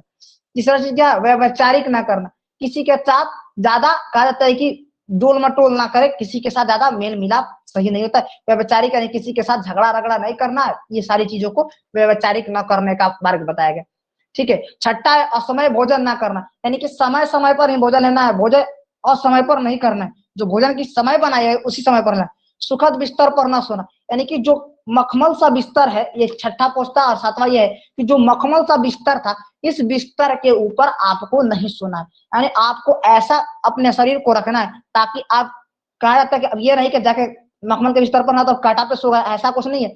आपको उस साधारण जीवन व्यतीत करना है जिससे आप सुव्यवस्थित रहे, आपको किसी तरह की कठिनाइयां आगे चल के ना। आठवां कहा गया है कंचन कमनी का त्याग यानी शारीरिक मोह का त्याग कर देना यानी कि आपके अंदर में भोग की भावना ना हो। कंचन कामिनी का अर्थ होता है भोग यानी कि आपके अंदर में भोग की भावना ना हो और आप सही तरीका से और शारीरिक मोह ना कर नहीं करना यानी कि अगर आदमी कोई मर गया तो उसका भी मोह नहीं करना, या आप किसी से प्यार कर रहे हैं तो उसके तरह से आप समझने के संभोग कर रहे हैं, तो उस सब चीजों के बारे में आपको नहीं जानना, उस सब चीजों का त्याग कर देना। स्त्रियों का संसर्ग ना करना यानी कि महिलाओं की शौकीन न होना यानी कि स्त्रियों का ज्यादा संबंध ना रखना, स्त्रियों से ज्यादा संबंध न रखना और अपने आप को सुशांत जीवन जीना, स्त्रियों के ऊपर अत्याचार न करना। ये ज्यादा जो कहा जाता है कि आप लोग करते हैं कर्म कांड स्त्रियों के द्वारा, उस कर्म कांड से अपने आप को बचाना। ये बौद्ध धर्म बता रहा है कि ये 10 शील क्या है, 10 शील यानी कि 10 उसके उपदेश है। शील का अर्थ होता है उपदेश। तो कहा जाता है स्त्रियों का संसर्ग ना करना यानी उन पे अत्याचार ना करना, उनके साथ ज्यादा शारीरिक संबंध ना बनाना, उनको जबरदस्ती, जो आप टोल मटोल हम लोग कर रहे हैं, जो टोल मटोल किया है आज के जमाने में देखते हैं यहाँ रेप हुआ वहां रेप, ये सारी चीजों घटना को नहीं करना है, अपने आप को बचाए रखना।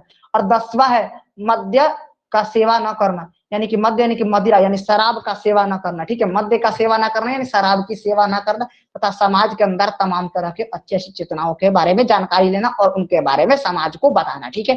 ये रहा हमारा 10 शील यानी उनके द्वारा दिए गए 10 उपदेशों का खंडन। अब आगे हम नेक्स्ट बात करते हैं क्या कहा जाता है सदाचार के उपयुक्त नियमों में प्रथम 5 जैन धर्म के 5 अणुव्रतों के समान है।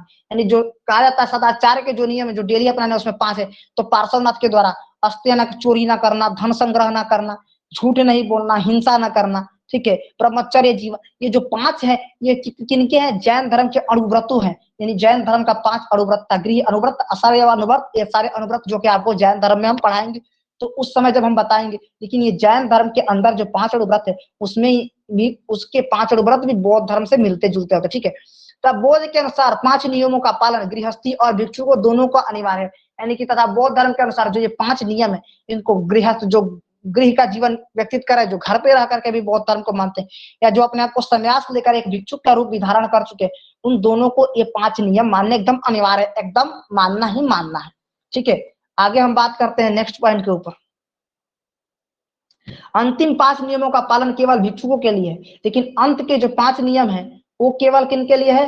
भिक्षुकों के लिए है, गृहस्थियों के लिए नहीं है। ठीक है, जो घर पे रहते हैं उनके लिए नहीं है। इस प्रकार बुद्ध ने शील के नियमों के पालन में भिक्षुकों की अपेक्षा गृहस्थ को अधिक छूट प्रदान की। कहा जाता है भिक्षुकों की अपेक्षा शील के नियम में जो बौद्ध भगवान बुद्ध के द्वारा कहा जाता है कि भगवान बुद्ध के द्वारा जो उपदेश दिए गए उसमें सबसे ज्यादा किसको छूट दिया गया है? तो जो गृहस्थ जीवन है, जो किसान है, जो व्यापारी है, जो राजा, इन लोगों को एकदम आसान दिया गया। सारे लोग महायान को मानने वाले थे, महायान को मानने, हीनयान और महायान। तो महायान को सारे राजाओं ने माना। इसमें सोने का यूज भी किया गया है, सोने का उपयोग भी किया गया है। दूसरा चीज ये कि मांस मदिरा का भी सेवन करते थे महायान के लोग। ठीक है, आगे देखिए, कहा था गृहस्थी को अधिक छूट प्रदान की, जो बौद्ध धर्म के माध्यमिक मार्ग होने का एक अन्य उदाहरण। बौद्ध धर्म मध्यम मार्ग में मतलब सबसे सरल चीज है, और बौद्ध धर्म माध्यमिक का प्रमाण कहाँ मिलता है? तो गृहस्थों को बौद्ध द्वारा छूट दी गई है, जिसके कारण ये पता चलता है कि बौद्ध धर्म का माध्यमिक मार्ग कितना सरल है, जिसे किसी भी लोग या किसी भी समुदाय या किसी वर्ग या कैसे भी लोग बौद्ध धर्म को मान सकते हैं। ठीक है, अब देखिए आगे कहा जाता है कि वेदों का प्रामाणिकता का खंडन। ठीक है, अब देखिए याद है बुद्ध तर्क के आधार पर बल देते थे। बुद्ध तार्किक मतलब क्या है? बात विवाद के आधार पर बल देते थे। इसी आधार पर उन्होंने वेद की प्रामाणिकता, ठीक है, ईश्वर द्वारा रचित होना तथा सदैव सत्य होने की वैदिक मान्यता को पूर्ण खंडन कर दिया। उन्होंने कहा कि देखो इस वेद में ना ही तो कहा जाता है कि ईश्वर के द्वारा रचित होना तथा सदैव सत्य होना, यानी भगवान के द्वारा रचा गया है और ये एकदम सत्य है, ये सही नहीं है। यानी कि वैद जो है, ब्राह्मणों ने इस तरह का एक समाज में एक भौकाल फैला के रखा था। एक उस तरह का मतलब कहा जाता है कि एक नहीं होता है कि समाज के अंदर में एक गलत संदेश दे देना, कि एक गलत संदेश दे दिया था ब्राह्मणों ने। क्या कि वो गलत संदेश ये था कि ब्राह्मणों के द्वारा गलत संदेश ये दे दिया गया था कि समाज के अंदर में जो ये वेद है, जो उपनिषद है, इनको भगवानों के द्वारा लिखा गया और ये सदैव सत्य है, इसमें कोई चीज गलत नहीं, जबकि ऐसी कोई वास्तविक चीज नहीं था। भगवान बुद्ध ने तर्क के आधार पर इसका खंडन किया, यानी कि इसको बताया है कि नहीं, ये सारी चीजें उनके द्वारा नहीं बनी है, ये सारी चीजों का विश्लेषण उनके द्वारा नहीं किया गया है और इन सारी चीजों का खंडन भगवान गौतम बुद्ध के द्वारा किया जाता है। इस संदर्भ में बुद्ध ने जातिवाद तथा वर्णवाद जैसे नियमों का भी विरोध किया है।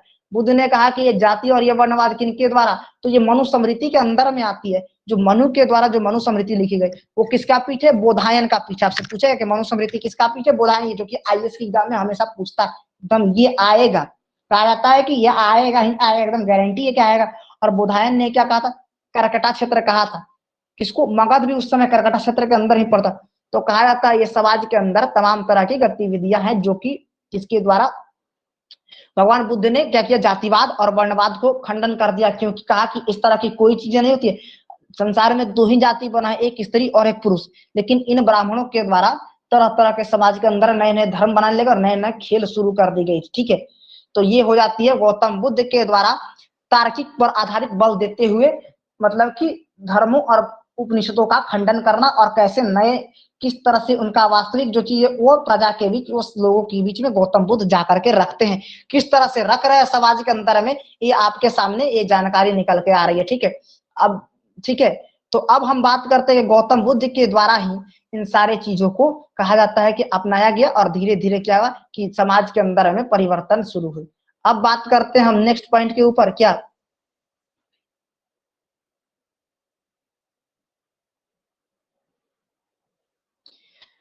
ठीक है, तर्कवाद पर बल देने के कारण बुद्ध ने ही कहा कि व्यक्ति को अपने जीवन की प्रत्येक घटना, कार्य, विचार इत्यादि के संबंध में पहले पूरी तरह से विचार करना चाहिए। गौतम बुद्ध ने कहा, ये तार्किक करते थे, ये बात विवाद पर उसका संवाद करते थे, लोगों से बात करते थे। और तार्किक का अर्थ होता है कि हर बात का सही उत्तर देना या हर बात के ऊपर तार्किक लगाना, हर बात के ऊपर वाद विवाद, आगे पीछे, भविष्य, वर्तमान का, बीता हुआ कल, इन सब के बारे में सोच करके ही विचार करना चाहिए। यानी कि अगर हमको कोई कार्य भी करना है तो इसके आगे क्या निष्कर्ष होगा, पीछे क्या घटा, अभी क्या चल रहा है, इन सारे चीजों के बारे में जानना है। और इन सारी चीजों को जानने के बाद ही कहा जाता है कि इन सारी चीजों को जानने के बाद ही क्या किया जाता है? विचार करना है। ठीक है, देखिए इसके बाद निर्णय लेकर समाधान प्राप्त करने का प्रयास करना चाहिए, और इसके बाद निर्णय लेकर के उस चीज का निर्णय लेके ये सही है या गलत है, तब क्या करना चाहिए, समाज के अंदर हमें इन चीजों के बारे में जानकारियां प्राप्त करनी चाहिए। ठीक है, तो ये थी बौद्ध धर्म भगवान बुद्ध के द्वारा वेदों और कर्म कांडों के ऊपर जो तार्किक बोध दिया गया था, जो तार्किक चीज दी गई थी, वो सारे तार्किक बोधों का उल्लेख किसके द्वारा, गौतम बुद्ध के द्वारा दिया जा रहा है। ठीक है, अब आगे हम बात करते हैं नेक्स्ट पॉइंट के ऊपर कि अनात्मावाद। भगवान बुद्ध ने आत्मावाद को नहीं माना है। अब देखिए अनात्मावाद से क्या चीज है।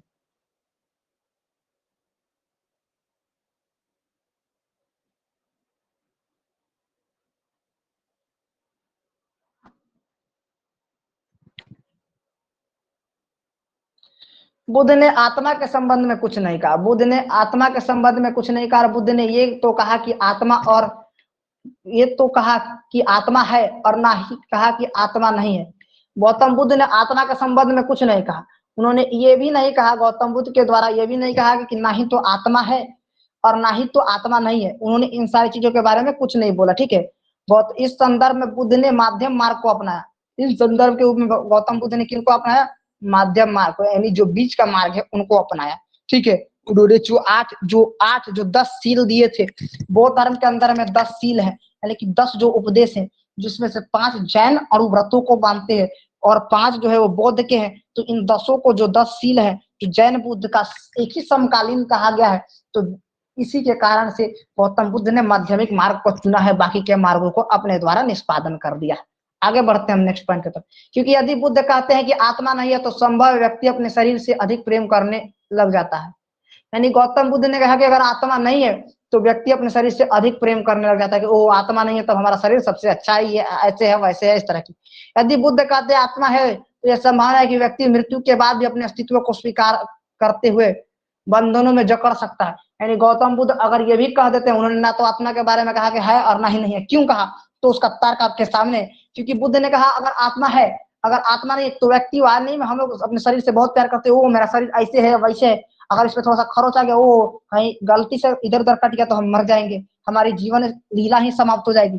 तो इस तरह की समाज के अंदर तमाम तरह की खंडनें शुरू हो चुकी थी। ठीक है, यदि बुद्ध ने कहा कि आत्मा है, तो यह संभव थी कि व्यक्ति मृत्यु के बाद अस्तित्व को स्वीकार करते हुए बंधन में जकड़ा जा सकता है। यानी कि व्यक्ति कहाँ जा सकता है, अस्तित्व यानी पुराने चीजों को स्वीकार करके फिर से बंधन में चला जाएगा, ओ पुनर्जन्म, ये तमाम तरह तरह की घटनाओं के बीच में चला जाएगा। ठीक है, आगे नेक्स्ट हम बात करते हैं। अब हम बात करेंगे कर्मवाद के सिद्धांत पे। ठीक है, मनुष्य जैसा कर्म करता है उसे वैसा ही फल प्राप्त होता है, कि आप जिस तरह का फल पाओगे, जिस तरह का कर्म करोगे उसी तरह का। अगर आप देखते हो कि कोई अगर छात्र पूरा मेहनत करके पढ़ता है और एग्जाम में वो जाता है और एक ना पढ़ने वाला छात्र, दोनों के बीच में कंपेयर किया जाए तो पढ़ने वाला छात्र अच्छा लिख पाता है और उसके मार्क्स भी ना पढ़ने वाले से अधिक होते हैं। अगर आप 2 महीने रह करके जाओ और कोई साल भर उसी चीज को अच्छी तरह विस्तृत रूप से उसके बारे में जानकारी ले, और आप उसके बारे में चंद लाइनों में जानकारी लेकर के अगर जा रहे, तो क्या आप उतना पा पाओगे? फिर आपको अगर आप ईर्ष्या करते हो उससे कि उसका 90 आया है, हमारा 60 आया, तो ये ईर्ष्या करने लायक ही नहीं है, क्योंकि उसने अपने परिश्रम के अनुसार फल को प्राप्त किया है। तो कर्मवाद बौद्ध धर्म भी कहता है कि आप जैसा कर्म कीजिएगा वैसा फल पाइएगा। यानी एक कहावत भी है कि बोए पेड़ बबूल के तो आम कहाँ से खाए। यानी कबीरदास ने कहा कि अगर बबूल का पेड़ बोइएगा तो आम नहीं खाएगा, क्योंकि बबूल का पेड़ सिर्फ कांटा ही आपको प्रदान करे। तो बौद्ध धर्म ने यही कहा है कि जैसा आप कर्म कीजिएगा वैसा फल पाइएगा। कहा था बुद्ध ने शारीरिक, वाचिक और मानसिक के व्यापक स्तर पर कर्म को स्वीकार किया। बौद्ध ने कर्म को किसके ऊपर, शरीर के, यानी शारीरिक कर्म, दूसरा विचित्रिक और तीसरा मानसिक, इन सारे के ऊपर स्वीकार किया है। क्या है गौतम बुद्ध ने, बौद्ध धर्म ने शारीरिक, वाचिक और मानसिक के रूप में व्यापक स्तर पर कर्म को स्वीकारा है। बौद्ध भगवान का यह मानना था कि हम अगर कर्म करें, मेहनत करें, परिश्रम करें और अपने मानसिक चेतना को सही रखें और सत्य कर्म करें, यानी कि 70 कर्म, यानी कि सही कार्य करें, सही दिशा में जाए, तो हमें क्या होगा कि सही धर्म से हम लोग सही प्राप्त कर पाएंगे और हम अपने क्षेत्र के तरफ आगे बढ़िया से बढ़ते चले जाएंगे। ये गौतम बुद्ध के द्वारा बोला गया। अब देखिए पुनर्जन्मवाद। कहा जाता है कि पुनर्जन्मवाद यानी पिछले जन्म के बारे में बौद्ध धर्म क्या कहता है। ठीक है, कहा जाता है कि इस संबंध में बुद्ध की शिक्षाओं के कुछ विरोधाभास प्राप्त हुए, यानी कि बुद्ध की शिक्षा के कुछ विरोध, यानी कुछ विरोधाभास माने कि विरोध भी सामने आए कि बौद्ध भगवान क्या कह रहे हैं। क्योंकि एक और बौद्ध आत्मा के संबंध में मोड़ रहे हैं, किंतु दूसरी ओर उन्हें कर्मवाद के जीवन मरण पर अच्छे बुरे जन्म को स्वीकारा है। कहा जाता है कि बौद्ध ने आत्मा के बारे में जब पूछा गया बौद्ध भगवान से, जब बौद्ध भगवान तार्किक दे रहे थे, तो उस समय आत्मा के संबंध में वो एकदम मौन रहे, कुछ नहीं बोले। अगर वो बोलते कि आत्मा है तो लोग अपने शरीर से, क्या जाता है कि लोग अपनी मृत्यु के बाद अपने पुराने अस्तित्व को ढूंढते और फिर उसके अंदर में समाहित हो जाते, यानी अपने मोक्ष के अंदर में क्या होता है कि अपने लोगों से मिल जोता है, फिर वही क्या होता है कि अंदर में लालच की भावना बढ़ जाती। मगर कहा गया कि गौतम बुद्ध के इस पर विरोध शुरू, इस पे बहुत सारे संतों ने विरोध कर दिया कि एक तरफ तो आप आत्मा पर कुछ बोल नहीं रहे, दूसरी बात ये आप ये भी बोल रहे हैं, क्या आप दूसरी बात ये भी बोल रहे हैं कि समाज के अंदर में जैसा आदमी अपने अच्छे बुरे कर्मों के अनुसार जन्म लेता है और उसी के अनुसार उसकी मृत्यु होती है, और जीवन मरण का आधार अच्छे बुरे कर्मों के आधार पर होता है, तो ये कैसे होता है, ये गलत है। लेकिन गौतम बुद्ध ने इसके बारे में उपदेश दिया है, तो ठीक बौद्ध धर्म के बारे में, ये कर्मवाद के बारे में बताया गया है। तो गौतम बुद्ध आत्मा के बारे में चुप रहते, लेकिन इनके बारे में उन्होंने कहा है। ठीक है, आगे नेक्स्ट पॉइंट हम बात करते हैं। हालांकि इस संबंध में बुद्ध ने थोड़ा स्पष्टीकरण देते हुए कहा कि आत्मा का नहीं वरना मनुष्य की तृणाओं का पुनर्जन्म होता है, यानी कि तृणा यानी कि मनुष्य के कार्यों या उनके द्वारा की गई समाज के अंदर जो कार्य होते हैं उनका पुनर्जन्म होता है, यानी कि तृणाओं का नहीं होता, बल्कि मनुष्य के द्वारा जो समाज के अंदर जो कार्य किए जाते हैं उन कार्यों के अनुसार क्या होता है कि समाज का बोध होता है। ठीक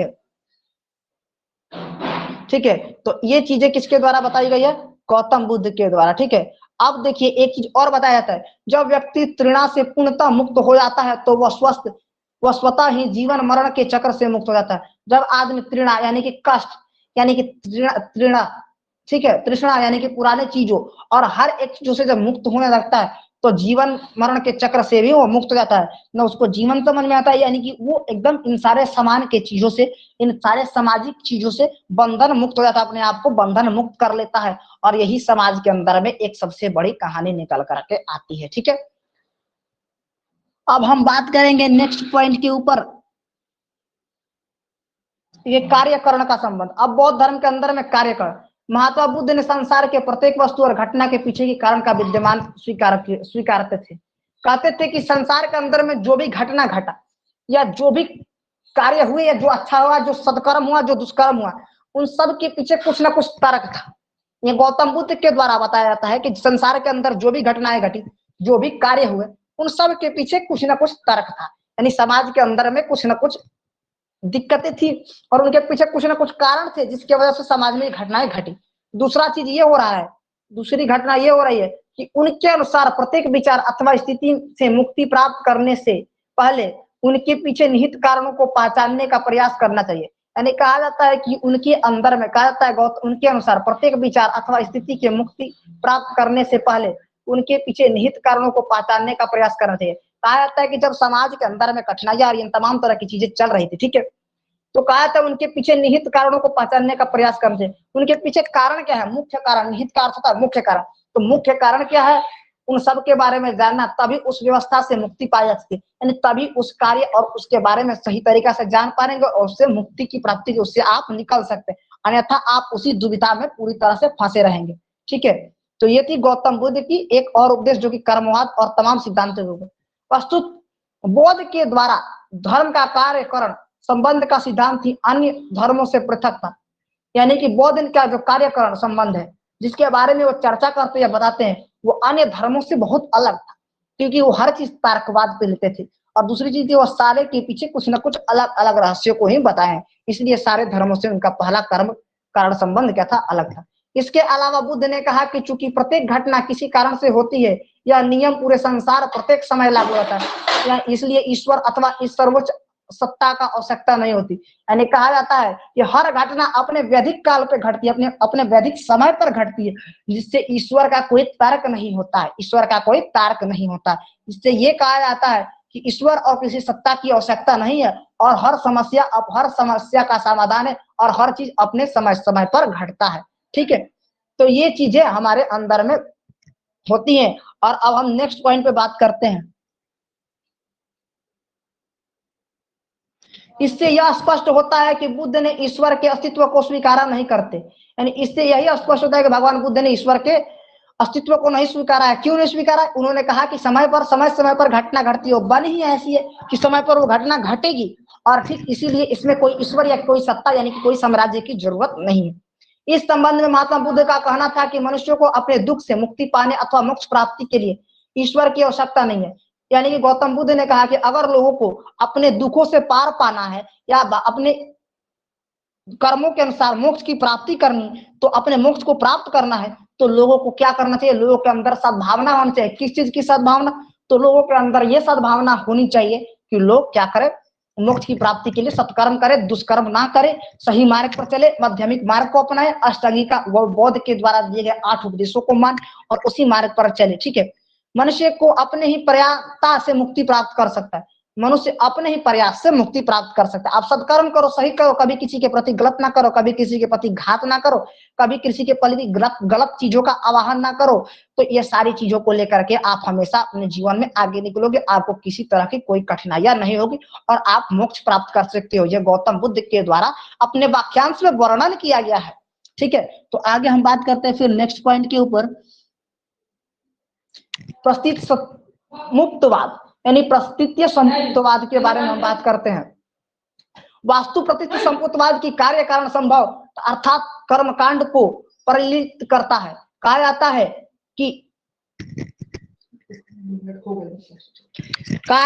कि प्रतीत संप्रदाय के भी कार्यकरण संबंध का करणवाद को परिलक्षित करता है। यानी कहा जाता है कि आपके जो कार्य करते हैं उसके अंदर भी बाधाएं आती है, उसके अंदर भी आपको मुक्ति के संसार खोजने हैं।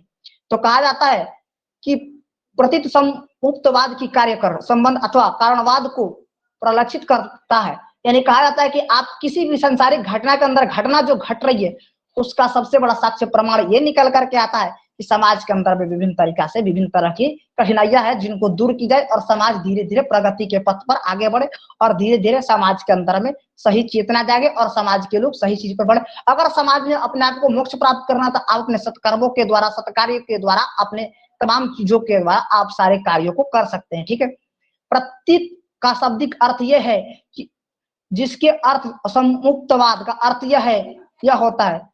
प्रतीत का शाब्दिक, प्रतीत्य का शाब्दिक अर्थ है कि इनके होने से, जबकि इनके होने से, यानी प्रतीत्य का शाब्दिक अर्थ क्या है, इनके होने से और किसी कार्य का होने से या किसी घटना का होने से। जबकि समुक्तवाद का अर्थ यह है कि यह होता है, यानी समुक्तवाद का अर्थ क्या है, यह होता है या कोई घटना घटता है या किसी घटना के होने से कहा जाता है, अर्थात किसी घटना के होने से या उसके पीछे या कोई कारण, बिना कारण कुछ घटित नहीं होता। यानी गौतम बुद्ध ने अपने उपदेश में, पीछे भी बता रहा हूँ अभी भी बता रहा हूँ कि गौतम बुद्ध ने अपने उपदेश के अंदर ये चीज बोला है। क्या बोला है, तो गौतम बुद्ध ने अपने उपदेश के अंदर में ये एक चीज, महत्वपूर्ण चीज बोला है कि कोई भी घटना घटती तो घटना पहले से ही संसार के अंदर निर्धारित है कि घट जाए और उसका आभास पहले होता है कि यह घटने वाली, उसके वजह से कोई सत्ता या कोई ईश्वरीय सत्ता की जरूरत नहीं है और आप समाज में शांति पूर्वक जी सकते हैं और शांति पूर्वक रह सकते हैं। आपको सदा सत्कर्म करने, दुष्कर्म से बचना है। अब बात करेंगे हम नेक्स्ट पॉइंट के ऊपर, और इस यह अर्थ भी स्पष्ट होता है कि मनुष्य के द्वारा बार बार जन्म लेने के संबंध में किसी ईश्वरीय सत्ता से नहीं है। देखिए यहाँ पे सीधे बता रहे हैं कि अब मनुष्य के द्वारा जो बार बार जन्म लिया जाता है उसका संबंध किसी भगवान की साम्राज्य, भगवान की सत्ता से नहीं है। यानी ईश्वर है या नहीं है उससे कुछ नहीं होता। ये हमारे ब्राह्मणों के द्वारा समाज में फैलाया गया ये कृतियां है, एक कहा जाता है असभ्यता है। ऐसी कोई चीज नहीं है, बौद्ध ने इन सारी चीजों को नहीं माना, बल्कि इसके पीछे भी कुछ निश्चित कारण होते हैं। गौतम बुद्ध ने कहा कि इसके पीछे भी कोई घटना होती है तभी इंसान जन्म लेता है, तभी इंसान मरता है, क्योंकि इसके अंदर भी कुछ घटना है, कुछ निर्धारण की गई है, कुछ व्यक्ति का उस तरह का काल के अंदर में कुछ गालात्मक घटना की गई है जिसके कारण ये सारी होती है, जिससे बुद्ध धर्म के संदर्भ में तृणा के रूप में समझा जा सकता है। यानी बुद्ध धर्म के रूप में तृणा यानी कि कष्ट के रूप में तृष्णा का होता है कि तृष्णा के रूप में या बौद्ध धर्म के उपदेश के रूप में समझा जा सकता है, यानी बौद्ध धर्म के द्वारा बताए गए सही सदमार्गों में समझा जा सकता है। तब तक के लिए धन्यवाद और चैनल को लाइक और सब्सक्राइब करें और आज का वीडियो फिर कल हम नेक्स्ट क्लास में मिलेंगे मित्रों। तब तक के लिए धन्यवाद और फिर चैनल को सब्सक्राइब करें।